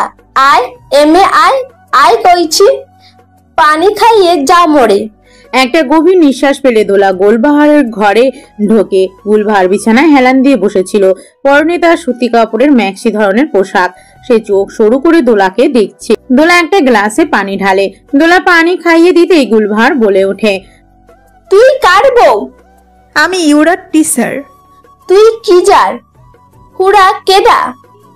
আপনি পানি খান দাদি। তোর গায়ে গোস্ত নাই কেন? শেখ বাড়ির বউরা থাকবি থলথলা। এই শরীর নিয়া এই গোষ্ঠীর পোলাকে সামলানো যায় না, তোর ধরবে কোন হানে? ছি! চেঁচিয়ে ওঠে দোলা। দোলার আওয়াজে গুলবাহার বেগমও কেঁপে ওঠে। দোলা এক মুহূর্ত অপেক্ষা না করে হাতে গ্লাসটা টেবিলে বেশ শব্দ করে রেখে হন্তদন্ত হয়ে ঘর থেকে বেরিয়ে যেতে নিলে কারোর সাথে ধাক্কা লেগে 3 পা পিছিয়ে যায়। তৌসিফ দোলার দিকে এক পলক তাকিয়ে চোখ সরিয়ে নেয়। দোলা ব্যস্ত হাতে ওড়না দিয়ে মাথা ঢাকে। তৌসিফ গুলবাহারের ঘরের দরজা থেকে সরে ভেতরে ঢোকে। দোলা পালিয়ে যাওয়ার মতো ছুটে বেরিয়ে যায় ঘর থেকে। আর চোখে দোলাকে এক পলক দেখে তৌসিফ দাদির দিকে তাকায়। গুলবাহার তখন থেকে চেঁচিয়ে যাচ্ছে দোলার উপর, ওই ছেড়ি তুই কার লাগে চিল্লাইয়া উঠলি? ওই মহিষের মতো দৌড়াও কেন? ওই তৌসিফ শান্ত স্বরে দাদিকে বলে, চেঁচাচ্ছ কেন? তুই কেডা? তো কি না তুসু? ওই ছেড়ি কেডা? তোর বউ? ও চিল্লাইয়া উঠলো কেন? কার বউ ও? তৌসিফ দাদির দিকে কিছুক্ষণ তাকিয়ে থেকে শান্ত গম্ভীর স্বরেই বলে, তৌসিফের। টিফিন পিরিয়ডে স্কুলের টিচার রুমে চুপচাপ বসেছিল জাহিদ আনাম। মাথাটা বেশ ধরেছে। আজ সকালে ঘুম থেকেও সময় মতো উঠতে পারেনি। সকালে রান্নাটাও হয়নি ঠিকভাবে। কোনো মতে ডালে চালে খিচুড়ি বসে ফুটিয়েছেন। ওই দিয়েই আজ দুপুর পর্যন্ত চালিয়ে নিতে হবে সবার। একটা ঠিকা কাজের লোক লাগলে ভালো হতো। তবে অসুবিধা হচ্ছে 28,000 টাকার বেতনে 6,000 টাকায় যাবে কাজের লোকের বেতন দিতে। জারিফ এখনো বেকার। জারিন বড় হয়েছে, সংসারে খরচ বাড়ছে। জারিফ যদিও খুব কমই নেয় জাহিদের থেকে, জোর করে দিলে তবেই নেয়। তবুও জাহিদা টাকা পয়সা খরচ বাড়াতে চাচ্ছে না কাজের লোক রেখে। 2 ছেলের জন্য সেভিংস করতে হবে, তার কাঁধে অনেক দায়িত্ব। জারিফের বাবা তো একটা বাড়ি ছাড়া অর্থ কিছুই রেখে যেতে পারেনি। ছেলে দুটোকে বড় জাহিদা একা করেছে। তবুও মাঝে মাঝে জাহিদা ইচ্ছা করে একটু আরাম করতে। এই বয়সে তাড়াতাড়ি রিটায়ারমেন্ট নিয়ে নিতে ইচ্ছা করে।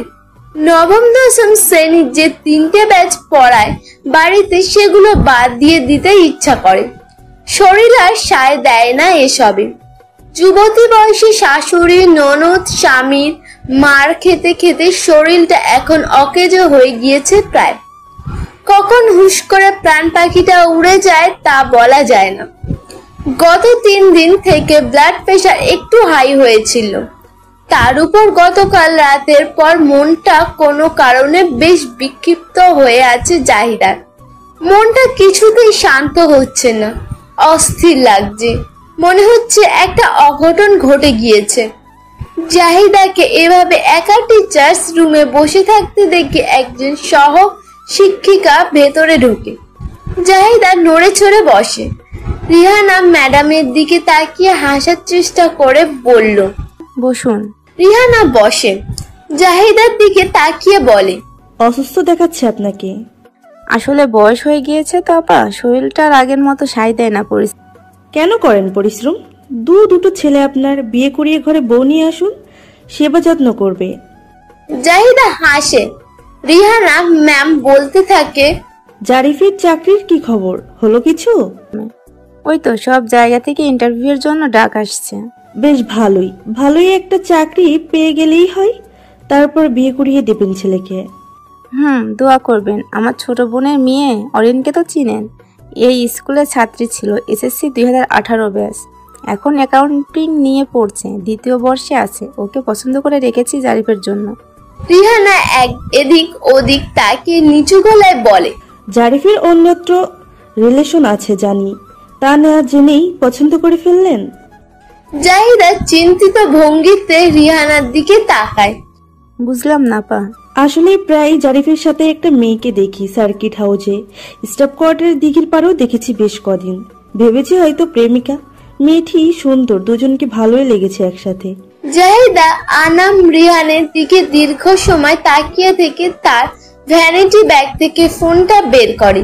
অনেক খুঁজে খুঁজে দোলার একটা ছবি বের করে রিহানার সামনে তুলে ধরে বলে, আপনি কি এই মেয়েটার কথা বলছেন আপা?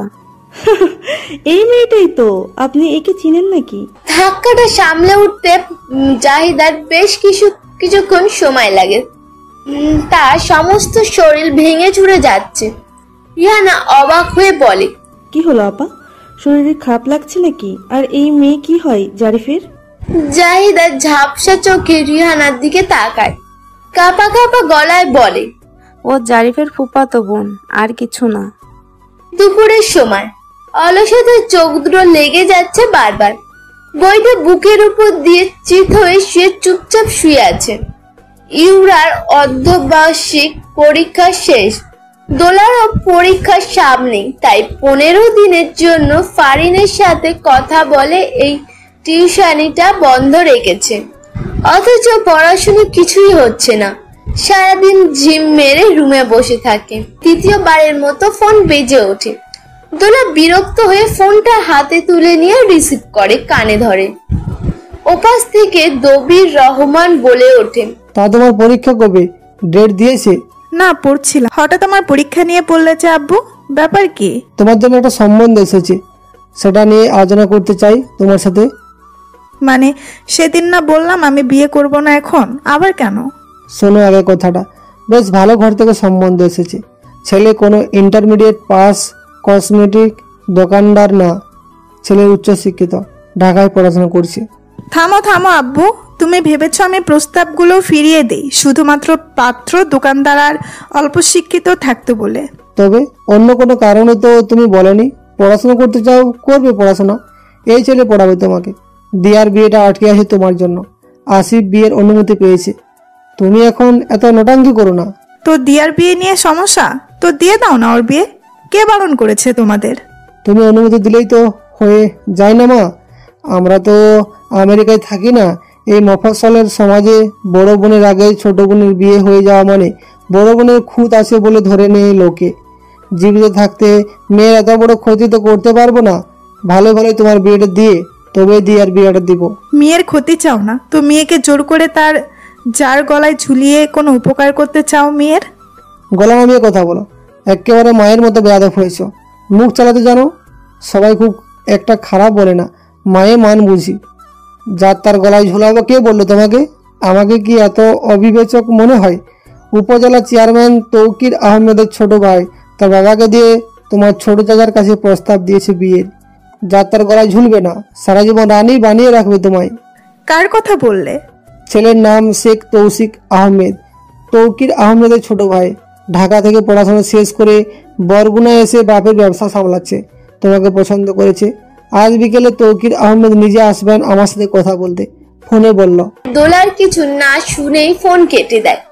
কিছুক্ষণ বিছানায় নিষ্প্রাণ হয়ে বসে থেকে ওঠে, দাঁড়ায়। তারপর আলমারি থেকে একটা শপিং ব্যাগ বের করে। রেডি হয়ে সে নিচে নেমে একটা রিক্সা দাঁড় করায়। রিক্সাওয়ালা দোলার গন্তব্যের ঠিকানা জানতে চাইলে দোলা বলে, উপজেলা চেয়ারম্যানের বাড়িতে যাব। শেখ বাড়িতে উৎসব ভাব। তৌসিফের বাবা তৌফিকুল আহমান সপ্তাহখানেক আগে তামিলনাড়ু থেকে ফিরেছেন চিকিৎসা নিয়ে। তার আসা উপলক্ষে বাড়িতে রাজ্যের মেহমান এসেছে। তন্ময় আহমেদ এ বাড়ির মেজর ছেলে, স্ত্রী, পুত্র নিয়ে এসেছে বরিশাল থেকে। সে তৌকিরের থেকে 3 বছর ছোট এবং তৌসিফের থেকে 7 বছরের বড়। বরিশাল ব্রজমোহন কলেজের প্রফেসর তন্ময় পরিবার নিয়ে সেখানে থাকে। তৌসিফের 5 ভাই বোন, তৌকির, তন্ময়, তৌসিফ, তানিয়া, তারানা। তৌসিফের ভাই বোন সবার বিয়ে হয়ে গেছে, শুধুমাত্র তৌসিফ বাকি ছিল। তৌসিফের বিয়েতে আগ্রহ দেখাতো না, বাড়ির সবাই চুপ ছিল। 28-এ পা রাখতে না রাখতেই তৌকিরের ভাইয়ের বিয়ে নিয়ে মাথা ব্যথা শুরু হয়ে গিয়েছে। বেশ খোঁজ খবর লাগিয়েছে ঢাকায় তৌসিফের কোনো গার্লফ্রেন্ড আছে কিনা এটা জানতে, কিন্তু সেরকম কিছু জানা যায়নি। বাড়ির ছোট ছেলেকে নিয়ে সবার একটু অন্যরকম আশা। পাত্রী দেখাও শুরু করেছিল সবাই। হুট করে একদিন বড় ভাবি ফারিনের কাছে তৌসিফ সরাসরি জানিয়ে দিল দোলাকে তার ভালো লেগেছে, বিয়ে করতে চায়। সবাই প্রথমে অবাক হয়ে গেছে কিছুটা, পরে চিন্তা করে দেখলো দোলা তৌসিফের উপযুক্ত। অসম্ভব সুন্দরী, 24 বছর বয়স। বয়স অতি অল্প নয়, বেশিও নয়, একেবারে ঠিকঠাক। সব থেকে বড় কথা, দোলার মতো শান্তশিষ্ট ভদ্র মেয়ে খুব কমই দেখা যায় আজকালকার দিনে। তাই সামাজিক অবস্থা নিয়ে মাথা না ঘামিয়ে সবাই এক বাক্যে খুশি মনে তৌসিফের পছন্দকে মেনে নিয়েছে। এর মাঝে তৌসিফের বাবা তৌফিকুল আহমেদ ইন্ডিয়ায় চলে যায়। সিদ্ধান্ত হয় সে ফিরলেই বিয়ের কথা আগাবে। হলো তাই। তৌফিকুল আহমেদ ফেরার দিনই ফারিন গিয়ে শ্বশুরকে বলে, এবার তবে প্রস্তাবটা পাঠিয়ে দিন। শেখ বাড়ির সবাই ধরে নিয়েছে সপ্তাহখানেকের ভেতরে বিয়েটা হয়ে যাবে। এই মফস্বলে কার শেখরা নামি লোক, বিত্তবান, তার কারোর অজানা নয়। দোলার পরিবার নিশ্চয়ই এক বাক্যে রাজি হয়ে যাবে এই প্রস্তাবে। তাই এখন থেকেই তারা প্রস্তুতি শুরু করে দিচ্ছে বিয়ের। তানিয়া আর তারিন তো শ্বশুর বাড়ি থেকে আগে ভাগেই চলে এসেছে। ল্যাপটপে কিছু হিসেব করছিল তৌসিফ। হঠাৎ ইউরা এসে দরজার বাইরে থেকে ডাকে। তৌসিফ মাথা তুলে তাকায়। কিছু বলবি? তৌসিফ ল্যাপটপ রেখে পাশ থেকে টিমকটা তুলে উঠে দাঁড়ায়। সোজা হেঁটে ভাই ভাবির ঘরে যায়। ফারিনের ঘরে তৌসিফের মেজ ভাবি শান্তা ছিল। দুই ভাবি তৌসিফকে দেখে মজার ছলে বলে ওঠে, এখনই ঘর কোনো হয়ে গেছো? বউ আসলে তো সপ্তাহে একদিন ঘর থেকে বেরোবো না ভাই। ভাবিদের মস্করায় তৌসিফ নির্বিকার গম্ভীর হয়েই বলল, কিছু হিসেব দেখছিলাম, বলো। ভেবেছিলাম ঢাকা থেকে এবারই ছোট বউ আসবে, কিন্তু দেখছি তুমিও তোমার ভাইদের মতো বাড়ির পাশের নদীতেই ডুবলে। এভাবে বিয়ে করবে বুঝতে পারিনি। কিছুদিন প্রেম করে নিতে পারতে, একটু বাজিয়ে দেখতে। আমার যা দেখার দেখে নিয়েছি। তাই নাকি? তা কি কি দেখলে? মুখ তো ওর অন্যার নিচেই থাকে। তোমাকে ডেকেছি এক জরুরি কাজে ভাই। আমার শাশুড়ি মায়ের চা গয়না তার ছোট ছেলের বউয়ের জন্য রেখে গিয়েছে। তার বাইরে আর কি কি গড়াতে দেব একটা লিস্ট করছি, তুমি একটু দেখবে? লিস্ট দেখার প্রয়োজন নেই, যা যা দিয়ে অলঙ্কিত হওয়া যায় সব লাগবে, তবে সবকিছু বেস্ট আর ইউনিক হতে হবে। তৌসিফের পছন্দ মতো ইউনিক। দোলাকে দেখে বসার ঘরে থাকা শেখ বাড়ির সবাই অবাক হয়ে যায়। তানিয়া আর তারানা একে অপরের দিকে তাকাচ্ছে। এই সময় দোলার আগমন কারো প্রত্যাশিত ছিল না। তানিয়া তারানা দোলার কাছে একগাল হাসি হেসে এগিয়ে যায়। দোলার বিনিময়ে শুকনো হাসি ফিরিয়ে দিয়ে সালাম দিয়ে বলে, ফারিন ভাবির সাথে দেখা করতে এসেছি। সিঁড়ির দিকে যাবার পথে তৌফিকুল আহমেদ সামনে পড়লে দোলা বিনীত হয়ে তাকেও সালাম দেয়। অতঃপর ধীর পায়ে হেঁটে দোতলায় ফারিনের ঘরে যায়। ভাবি আসবো? আচমকা দোলার গলার আওয়াজে ফারিন, শান্তা, তৌসিফ তিনজনেই অবাক হয়। তিনজন ঘুরে দরজার দিকে তাকিয়ে দেখে দোলা ফারিনের ঘরের দরজার কাছে দাঁড়িয়ে। সাদা রঙের একটা সাধারণ সুতির সালোয়ার কামিজ পরনে, মাথায় ওড়না টেনে দেওয়া, হাতে একটা শপিং ব্যাগ, মুখে নেই কোনো প্রসাধনীর ছোঁয়া। বরাবরের মতো অসাধারণ তবে আকর্ষণীয়, যে সৌন্দর্য সোজা আঘাতানে বক্ষপটে। তৌসিফ কয়েক পলকের ব্যবধানে দোলাকে পা থেকে মাথা অবধি দেখে চোখ ফিরিয়ে নেয়, তবে সে ঘর থেকে বেরোয় না, টান টান হয়ে সেখানেই দাঁড়িয়ে থাকে। অন্যদিকে দৃষ্টি স্থির রেখে চায়ের মগে চুমুক বসায়। ফারিন অবাক হলেও হাসি মুখে এগিয়ে যায়, দোলার হাত টেনে ভিতরে ঢুকিয়ে বলে, ও মা, দোলা যে, এসো বসো। শান্তা এক পলক তৌসিফের দিকে তাকায়। তৌসিফকে শুনিয়ে শুনিয়ে দোলাকে বলে, বেশ সুন্দর হয়ে গেছে দোলা, আগের থেকেও। আমার তো চোখ ধাঁধিয়েই যাচ্ছে। দোলা কোনো ভনিতা না করে শুধুমাত্র ফারিনের দিকে তাকিয়ে বলে, কথা ছিল। কি কথা দোলা? দোলা হাতে শপিং ব্যাগটা ফারিনের হাতে দিয়ে বলে, আপনার শাড়িটা যেটা কলেজের প্রোগ্রামে পরবো বলে নিয়েছিলাম। ও মা, এটা দিতে এই সময় আসতে হয়? একটা সামান্য শাড়ি দোলা, এত রোদে বাইরে বেরিও না এখন, এই রূপ মলিন না হোক। কথাটা বলে ফারিন ঠোঁট টিপে হাসে। দোলা এলোমেলো দৃষ্টি ফেলে কয়েক মুহূর্ত সময় নিয়ে জড়তা কাটিয়ে বলে, আর হয়তো ইউরাকে পড়াতে পারবো না ভাবি, তাই দিয়ে গেলাম শাড়িটা। কখনো এই বাড়িতে আসা হয় কি না? তৌসিফের ভ্রু কুঞ্চিত হয়। চায়ের মুখে চুমুক বসাতে গিয়েও বসায় না, তবে তার দৃষ্টি মেঝের দিকে। ফারিন দোলার দিকে হাঁ করে তাকিয়ে আছে। দোলা মাথা নিচু করে কথাটা বলছিল, এবার মাথা তুলে এক পলক তৌসিফের দিকে তাকিয়ে পুনরায় মাথা নিচু করে ফারিনকে বলে, আমি বিয়েতে রাজি নই ভাবি, আপনি প্লিজ তৌকির ভাইয়াকে বলবেন উনি যেন বিকেলে বাবার সাথে কথা না বলে এটা নিয়ে, আর না আগানোর অনুরোধ। ফারিন আর শান্তা হতভম্ব হয়ে সাথে সাথে ঘুরে তৌসিফের দিকে তাকায়। তৌসিফ খুবই শান্ত হয়ে দাঁড়িয়ে আছে মেঝের দিকে দৃষ্টি দিয়ে, নির্বিকার চিত্তে, এবং চুপচাপ চায়ের মগে চুমুক বসায়। বাবাকে বললে বাবা মানবে না, তাই সরাসরি আপনাদেরকেই বলছি। আসছি ভাবি, ভালো থাকবেন। মেসেঞ্জারে কথা হবে, ইউরাকে আরেকজন ভালো টিচার দেব। কথাটা বলে দোলা হন্তদন্ত হয়ে চলে যায়। ফারিন আর শান্তা মুখ শুকনো করে একে অপরের দিকে তাকায়। এরপর তৌসিফকে দেখে। তৌসিফ তখনও চুপচাপ চায়ে চুমুক দিচ্ছিল। পরপর গভীর শান্ত চোখ দুটো তুলে ভাবির দিকে তাকায়। ফারিন আমতা আমতা করে বলে, তৌসিফ, তোমার ভাইয়াকে কি বলবো? ভাইয়াকে কিছু বলার প্রয়োজন নেই, উঁচু গলায় বলে ওঠে তৌসিফ। মানে?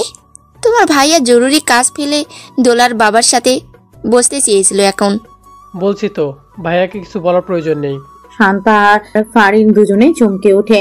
মুহূর্তের ব্যবধানে তৌসিফকে অস্বাভাবিক লাগছে, অস্বাভাবিক ক্রোধান্বিত লাগছে। ফারিন ইতস্ততি করে বলল, ও বিয়েতে রাজি না। ভাইয়া ওর বাবার সাথে কথা বলতে যাবে। কণ্ঠে পুনরায় শান্ত এবং গম্ভীর ভাব ফিরিয়ে এনে স্পষ্ট করে বলে ওঠে তৌসিফ। ফারিন আর শান্তা হাঁ করে তাকিয়ে আছে তৌসিফের দিকে। তৌসিফ চায়ের মগে সে চুমুক বসিয়ে ফারিনের দিকে তাকিয়ে খুবই স্পষ্ট করে বলে, ওকে লাগবে। রাতের নিস্তব্ধতায় ঢাকা পড়েছে পুরো মহল্লা। হাওলাদার ভিলার সামনে 2-3টে কুকুর তখনও সাংসারিক আলাপ করছে। আজও দেরি জারিফের। বন্ধুদের সাথে আড্ডা দিয়ে দোলার সাথে দেখা করেছে। ফজিলা তুন্নেসা ছাত্রী নিবাসের পেছনের গলিতে দাঁড়িয়ে জানালার দিকে তাকিয়ে ঘন্টাখানেক ফোন আলাপ করেছে মশার কামড় খেয়ে। মন ভালো নেই দোলার। জারিফ তার মন ভালো করতে পারেনি, উল্টো নিজেই মন খারাপ নিয়ে ফিরেছে। শেখ তৌসিফ আহমেদের নাম বরাবর তাকে যন্ত্রণা দিচ্ছে। দেশে কি আর মেয়ে নেই তার দুলির দিকে নজর দেয়? কি সাহস! দোলার উপরও হঠাৎ রাগ ওঠে জারিফের। আজ বোরখা পরে চলাফেরা করলে এমন হতো না। পরপর নিজের উপর খেপে যায় জারিফ। মেয়েটাকে শুধু শুধু দুষছে কেন? দোলা তো ইচ্ছে থাকলেও শ্বাসকষ্ট সমস্যার জন্য বোরখা পরতে পারে না। একটা দীর্ঘশ্বাস বেরিয়ে যায় জারিফের ভিতর থেকে। কেন অহেতুক একে তাকে দুষছে সে? তার ব্যর্থতা দোলাকে এখনো সে বউ করতে পারেনি। তার ব্যর্থতাকে ঢাকতে কেন অন্যদের দোষ দেওয়া? কলা পসিবল গেট খুলে বাইক উঠিয়ে সিঁড়ির কাছে দাঁড় করিয়ে গেট বন্ধ করে সদর দরজার কাছে যায়। হাত বাড়িয়ে কলিং বেল চাপার আগেই দেখে দরজা খোলা। ভ্রু কুঞ্চিত হয় জারিফের। দরজা ঠেলে ভিতরে ঢুকে বসার ঘর পর্যন্ত যেতেই থমকে দাঁড়িয়ে যায়। জাহিদা আনাম বসার ঘরের সাথে লাগোয়া ডাইনিং টেবিলের চেয়ারে বসে আছে। মায়ের বিধ্বস্ত মুখটা দেখে জারিফ উদ্বিগ্ন হয়ে এগিয়ে যায়। নরম গলায় বলে, কি হয়েছে মা, শরীর খারাপ? জাহিদা আনাম ছেলের দিকে শীতল চোখে তাকিয়ে আছে। অত্যন্ত কাল পেরিয়ে যেতেই সে কণ্ঠ খাদে নামিয়ে দৃঢ়ভাবে জিজ্ঞেস করে, কতদিন ধরে চলছে সব? দোলার বিয়েতে অমত সেই কথা তৌকির আহমেদের কান অব্দি পৌঁছয়নি। তার স্ত্রী ফারিন শান্তা এই ব্যাপারে একটা কথাও বলেনি তৌসিফের বারণ শুনে। এদিকে তৌকির আহমেদ নিজে গিয়ে দোলার বাবার সাথে বিনয়ী হয়ে কথা বলেছে। জানতে চেয়েছে দবির রহমানের মতামত। মেরুদণ্ডহীন দবির রহমান নিজের বাড়িতে স্বয়ং উপজেলা চেয়ারম্যানকে পেয়ে খুশিতে গদগদ হয়ে গেলেন। আশ্বাস দিয়ে দিলেন তিনি বিয়েতে রাজি, কথা আগাবে, আত্মীয়তা হবে। তৌকির আহমেদ আশ্বাস দিলেন দোলাকে পড়তে দেওয়া হবে, চাইলে চাকুরিও করতে দেওয়া হবে। এত এত প্রতিশ্রুতি দেওয়া নেওয়া হলো বিকেলে। সবার অজানা রয়ে গেল বিয়ের পাত্রী এই বিয়েতে রাজি নয়। দবির রহমান কথা জানলেও চেপে গেলেন। তার বিশ্বাস মেয়েকে বুঝিয়ে শুনিয়ে বললে বিয়েতে রাজি হবে। সে ওসব নিয়ে মাথা ঘামায় না। বেশি তেরামি করলে একটু না হয় চোখের পানি ফেলবে মিছিমিছি, বাড়াবাড়ি করলে 2-1টা চর থাপ্পড়ও মারবে না হয়। মেয়ের ভালোর জন্য সব করবে দবির। একসময় মেয়ে ঠিকই বুঝবে। এত ভালো পরিবার কি করে হাতছাড়া করবে সে? সারা জীবন শেখ টেন্ডার্সের মালিকদের প্রতিপত্তির কথা মফস্বলে শুনে এসেছে দবির। আর সে বাড়ি থেকে প্রস্তাব এসেছে তার মেয়ের জন্য। ভাবা যায়? কোনো ঘটক পাঠিয়ে নয়, শেখ টেন্ডার্সের কর্ণধার তৌফিকুল আহমেদ নিজে এসেছিলেন। নিজের প্রতি বেশ গর্ব হচ্ছে দবিরের হঠাৎ করে। আজ বিকেল থেকে পাড়ায় দোলার বিয়ে নিয়ে বেশ চর্চা হচ্ছে। এই তল্লাটেও কেউ কল্পনাও করেছিল দাবিরের মেয়ে বিয়ে এত বড় ঘরে হবে, যেখানে এই পাড়ার সব মেয়েদের বিয়ে হয়েছে দোকানদার অথবা অর্ধশিক্ষিত প্রবাসী শ্রেণীর ছেলের সাথে। সে তুলনায় দবির পেয়েছে আকাশের চাঁদ। কাচের পানির জগটা টুকরো টুকরো হয়ে মেঝেতে ছড়িয়ে পড়ে আছে। জারিফ এক দৃষ্টে সেদিকে তাকিয়ে। জাহিদা আনাম শাড়ির আঁচল মুখে চেপে ধরে কাঁদছে। একটু পরপর কেঁপে কেঁপে উঠছে তার শরীর। জারিফ কিয়তক্ষণ মেয়ের দিকে দৃষ্টি রেখে দৃষ্টি সরিয়ে মাকে দেখে অসহায়ের মতো বলল, মা, ছাড়তে পারবো না ওকে। জাহিদা আনাম মুখ তুলে তাকায় না ছেলের দিকে, শুধু একটা বর্গ দীর্ঘশ্বাস ছেড়ে উঠে দাঁড়ায়। অন্তদন্ত হয়ে নিজের ঘরে ঢুকে ধপ করে দরজা লাগিয়ে দেয়। জারিফ ছুটে যায় দরজার কাছে, আকুল হয়ে দরজায় ধাক্কা দিতে থাকে, চেঁচিয়ে বলতে থাকে, মা, ফুফি তোমার সাথে যা করেছে এতে দোলার দোষ কোথায়? তুমি আমাকে এতটুকু বোঝাও, শুধু এতটুকু বোঝাও। জারিফের চেঁচামেচিতে জাহিনের ঘুম ভেঙে যায়। সে চোখ ডলতে ডলতে এসে বসার ঘরে দাঁড়িয়ে পড়ে। জারিফ মায়ের দরজায় অনবরত ধাক্কা দিয়ে যাচ্ছে, আকুল হয়ে বলছে, মা, দুলি খুব ভালো মেয়ে, ও আমাদের সবাইকে ভালো রাখবে মা, তুমি বিশ্বাস করো। দরজার ওপাশে জাহিদা আনাম চুপচাপ বসে আছে। জারিফ পুনরায় বলে ওঠে, মা, ওর অন্যায় কি একটু বলো, কেন ওকে সহ্য করতে পারো না? একটা যুক্তিসঙ্গত কারণ বলো, বলো আমাকে। নীরবতা ভাঙে জাহিদার। সে খুবই শান্ত স্বরে বলে, ওর দোষ আছে, অবশ্যই আছে। ওর দোষ হচ্ছে যে ও সেই মহিলার মেয়ে, যে মহিলা তোর মাকে তোর বাবার কাছে খারাপ সাজাতে তোর মায়ের ঘরে পরপুরুষ ঢুকিয়েছিল। আর যে মহিলা তার মায়ের কারণে তোদের বাবার সাথে আমার কখনো ভালোবাসা হয়ে ওঠেনি। আর তোরা দুই ভাই তোরা দুই ভাই ভালোবাসাবাসীহীন একটা বৈবাহিক সম্পর্কের ফসল। ওই মহিলা আর তার মায়ের জন্য আমার বাপকে স্টক করে মরতে হয়েছিল। ওই মেয়েটার দোষ এটাই যে ও ওই মহিলার মেয়ে। ভয়াবহ দোষ করেছে তোর প্রেমিকা, ভয়াবহ দোষ। জারিফ চুপ হয়ে যায়, দাঁড়িয়ে থাকে দরজার বাইরে চুপ করে। জাহিদা আনাম হাঁপাচ্ছে, একটু দম নিয়ে পুনরায় বলে ওঠে, কি করবি? আমি না মানলে একা একা বিয়ে করে নিবি? নে বাবা, আমার কাজ ছিল তোকে জন্ম দেওয়া, দিয়েছি। তোকে বড় করা, করেছি। আমার মায়ের দায়িত্ব শেষ। এছাড়া সন্তানের জীবনে একটা মায়ের কি ভূমিকা? সারা জীবন তোরা সংসার করবি, আমি আর কদিন বাঁচবো?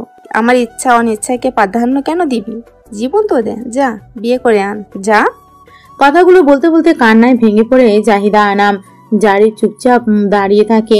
জাহিদা দীর্ঘ সময় পরে আত্মনাদ থামিয়ে নীরব হয়ে যায়। জাহিন মায়ের ঘরের সামনে মাথা নিচু করে দরজায় হেলান দিয়ে বসে থাকা বড় ভাইকে অবাক চোখে দেখতে থাকে। গত একদিন জারিফের সাথে কথা হয়ে ওঠেনি দোলার। ইন্টারভিউয়ের জন্য প্রস্তুত করতে হবে জারিফের নিজেকে। এই সময়ে দোলা নিজের বিষণ্ণতা দিয়ে লোকটাকে অমনোযোগী করতে চায়নি। শুধু 3 বেলা নিয়ম করে 3টা মেসেজ পাঠিয়েছে দোলা। যদিও জারিফ জবাব দেয়নি, দোলা ভাবলো নিজেকে সময় দিচ্ছে, সম্ভবত দিক। হোস্টেলে দোলার ঘরের দুপাশের ঘরে থাকে দোলার ঘনিষ্ঠ বান্ধবী দুজন, তৃপ্তি এবং আফরা। ওদের সাথে টুকটাক কথা বলে নিজেকে হালকা করছে দোলা ক্ষণিকের জন্য। নিজের কামরা ছেড়ে তৃপ্তির কামরায় এসে বসেছে দীর্ঘক্ষণ। তৃপ্তি আর আফরা ব্যস্ত মুড়ি মাখাতে। দোলা চুপচাপ জানালার বাইরে তাকিয়ে আছে। এখান থেকে দৃষ্টি দিলে কিছুটা দূরে একটা বিশাল দোতলা বাড়ি। ছাদে দুজন পুরুষ রমণী বৈকালিক আড্ডায় ব্যস্ত। দুজনের হাতে দুটো চায়ের কাপ সম্ভবত।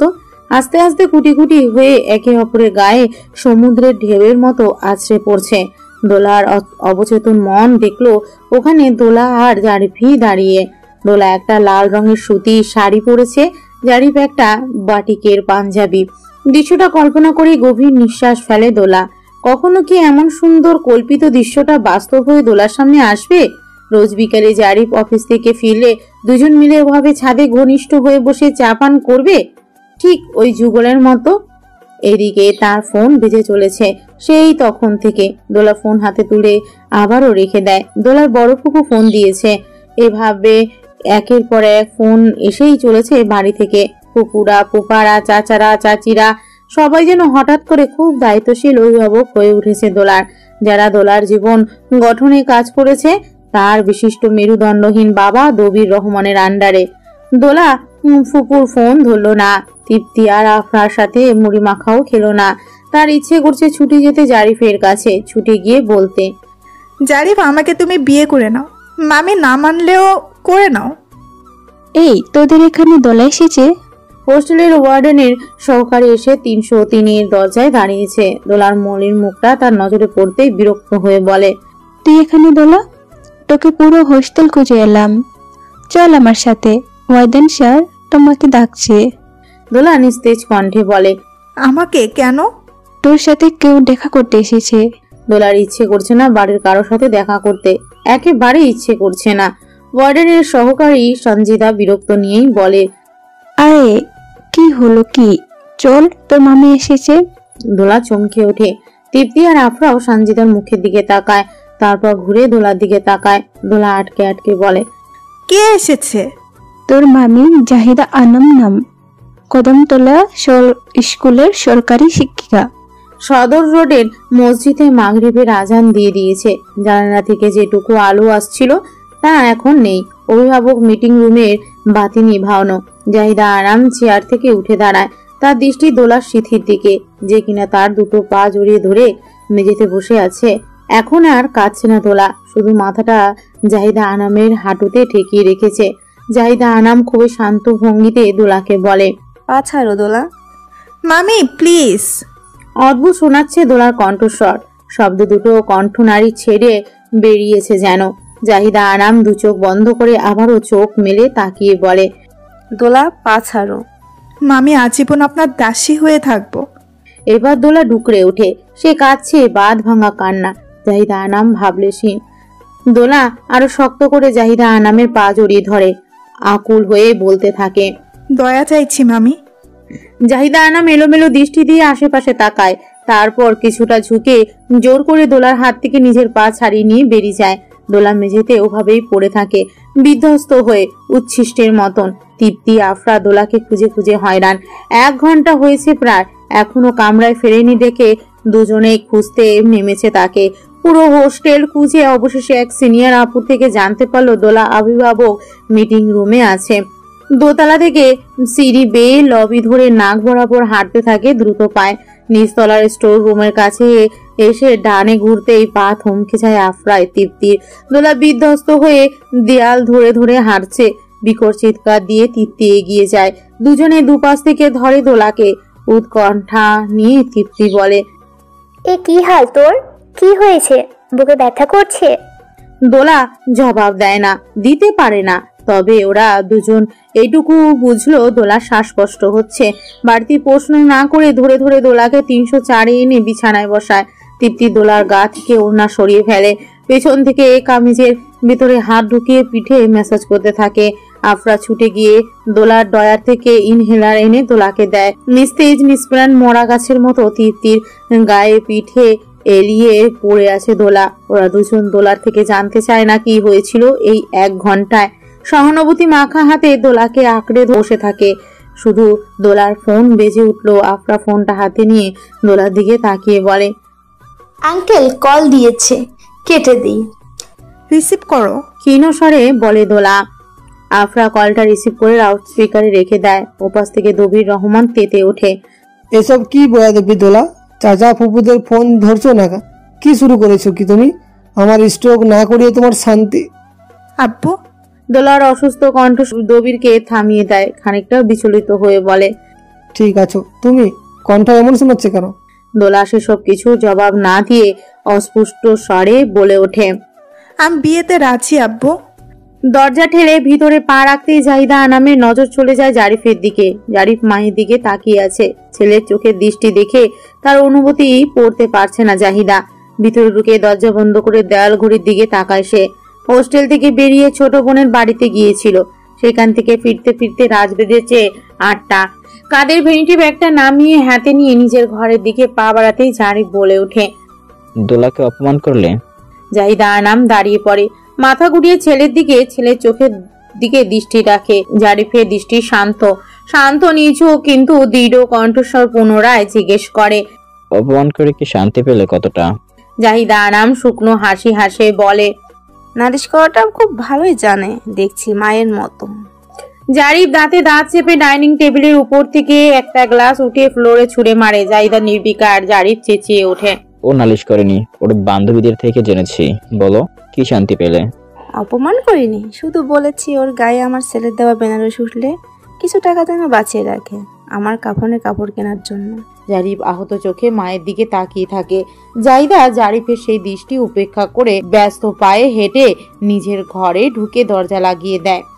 আফরা আর তৃপ্তি ছুটতে ছুটতে এসে দোলার কামরা জানালা দিয়ে উকি দেয় ফজিরা তুন্নেসা ছাত্রীনিবাসের পেছনের গলিতে। জারিফের কানে ফোন। অত উঁচু থেকেও তৃপ্তির নজরে আসে জারিফের বিক্ষিপ্ত দৃষ্টি। সে তাকিয়ে আছে দোলার কামরা জানালার দিকে। হঠাৎ চেঁচিয়ে ওঠে। তৃপ্তির হাতে ফোন, কলটা লাউড স্পিকার দেওয়া। আফরা তৃপ্তি বিচলিত হয়ে একে অপরের মুখের দিকে তাকায়। ক্ষিপ্র কণ্ঠে জবাব দেয় জারিফ। দোলার কর্ণকুহুরে তা পৌঁছাচ্ছে। তবে সে নির্লিপ্ত হয়ে শুয়ে আছে। জারিফ এলোমেলো দৃষ্টি দিয়ে আশেপাশে তাকিয়ে দেখে মানুষজন তাকেই দেখছে। রাত খুব বেশি গভীর নয়। পশ্চিমে টঙের দোকানে পরিচিত কিছু ছোট ভাই চায়ের কাপ হাতে তার দিকে কৌতূহলী হয়ে তাকিয়ে আছে, যাদের জারিফের উঠতে বসতে মেয়েদেরকে বিরক্ত না করার জ্ঞান দেয়। তাকে এভাবে রাত বিরেতে ছাত্রী হোস্টেলের পিছনে দাঁড়িয়ে উগ্রদের মতো চেঁচাতে দেখে তারা বেশ অবাকই হচ্ছে। জারিফ নিজের কণ্ঠস্বর খাদে নামিয়ে আফরাকে বলে, শোনো আফরা, ওকে সকাল 9টায় হোস্টেল থেকে বের করবে, যেভাবে হোক। Mind it. আফরা তৃপ্তি অবাক হয়ে যায়। কেন ভাইয়া? ডাক্তারের কাছে নিয়ে যাব, আরো কাজ আছে। তুমি আর তৃপ্তির তৈরি থেকো। ফোন কাটে। আওয়াজ তুলে এপাচি আরটিআর চলে যায় ছাত্রীনিবাসের পিছনের গলি থেকে। আফরা আর তৃপ্তি জানালা বন্ধ করে ঘুরে দোলার দিকে তাকায়। আদৌ অন্ধকারে দোলা সিলিং এর দিকে দৃষ্টি দিয়ে রাখছে। ওরা দুজন ওর কাছে এগিয়ে যায়। তৃপ্তি আফরাকে বলে, তুই আজ রাতটা ওর কাছে থাক। না, ক্ষীণস্বরে বলে দোলা। তৃপ্তি কিছু বলার আগেই পুনরায় বলে ওঠে, তোর আমার ব্যাগ গুছিয়ে দিয়ে চলে যা। অভিভাবক মিটিং রুমে হোস্টেলের ওয়ার্ডেনের খালেকুন্নেজাম স্যার ও রোজি ম্যাম দাঁড়িয়ে আছে। তাদের সাথে দোলার ছোট ফুপু আর বড় চাচা বেশ রসিয়ে কষিয়ে আলাপ জুড়ে দিয়েছে দোলার বিয়ের বিষয়ে। পাত্রের নাম বলতে গিয়ে যেন তাদের বুকের ছাতি ফুলে উঠছে গর্বে অহংকারে। হোস্টেলের মেয়েরা সবাই অবাক হয়েছে দোলার বিয়ের কথা শুনে। বিশেষ করে পাত্রের নাম যখন শুনেছে শেখ তৌসিফ আহমেদ। খুব একটা দোলাকে লক্ষ্য না করা মেয়েটিও আজ খুঁটিয়ে খুঁটিয়ে দেখছে দোলাকে। রূপ ব্যতীত দোলার মতো সাদামাটা মেয়ের আর কি যোগ্যতা আছে শেখ বাড়ির বউ হওয়ার, সেটাই ভাবছে তারা। 315 নম্বর কামরার থেকে প্রথম বর্ষের নীরা সে রীতিমতো হিংসায় জ্বলে পড়ে যাচ্ছে, কারণ তার ফুফাতো বোন যে মেডিকেলের স্টুডেন্ট তার প্রস্তাব নাকচ হয়েছিল শেখ বাড়ি থেকে। তার কাজিনের থেকে কম যোগ্যতা সম্পন্ন একটা মেয়ে কিভাবে ওই বাড়ির বউ হচ্ছে সেটা সে বুঝে পাচ্ছে না। দবির রহমান মুখ হাসি হাসি করে সবার সাথে কথা বলছে। মুখে সবাইকে দাওয়াত জানিয়েছে দোলার বিয়ের, সবাইকে আশ্বাস দিয়েছে আগামী কাল পরশু কার্ডও পেয়ে যাবে সবাই। বিয়েটা তার বাড়িতে হলো, বিয়ের রিসেপশন হবে বঙ্গবন্ধু কমপ্লেক্সে। তৃপ্তি আর আফরা দোলাকে ধরে ধরে নিচে তলায় অভিভাবক মিটিং রুমে নিয়ে যায়। দোলার গোছানো ব্যাগ দুটো নিয়ে আরো দুজন মেয়ে সেই রুমে ঢোকে। দোলার ফুপু সাইদা বিরক্ত হওয়ার ভান করে অহংকার মিশিয়ে বলে, আরে এত ব্যাগপত্র নিতে হবে না, ওখানে ও বাড়িতে দোলার জন্য ইতিমধ্যে রাজ্যের পয়নামা উপহার সামগ্রী পাঠিয়ে দিয়েছে শেখ বাড়ি থেকে। দোলা নির্বিকার। তৃপ্তি বিরক্ত হয়ে যায় দোলার ফুপির অতিরঞ্জিত কথায়। সে বলে, ব্যাগগুলো তো নিতেই হবে ফুপু, এগুলো এখানে রেখে কি হবে? দবির রহমান দোলাকে স্যার আর ম্যামের থেকে দোয়া চাইতে বলে। দোলা নিশ্চুপ, চোখ তুলেও তাকায় না অবধি। দোলা স্যার আর ম্যাম দোলাকে আন্তরিকতার সাথে দোয়া করে দেয়। তাদের খুব পছন্দের এবং প্রিয় ছাত্রী ছিল ফোর্থ ইয়ারের দোলা রহমান। সবশেষে তারা বিয়ে হলেও কখনো পড়াশোনা না ছাড়ার উপদেশ দিয়ে দোলাকে বিদায় জানান।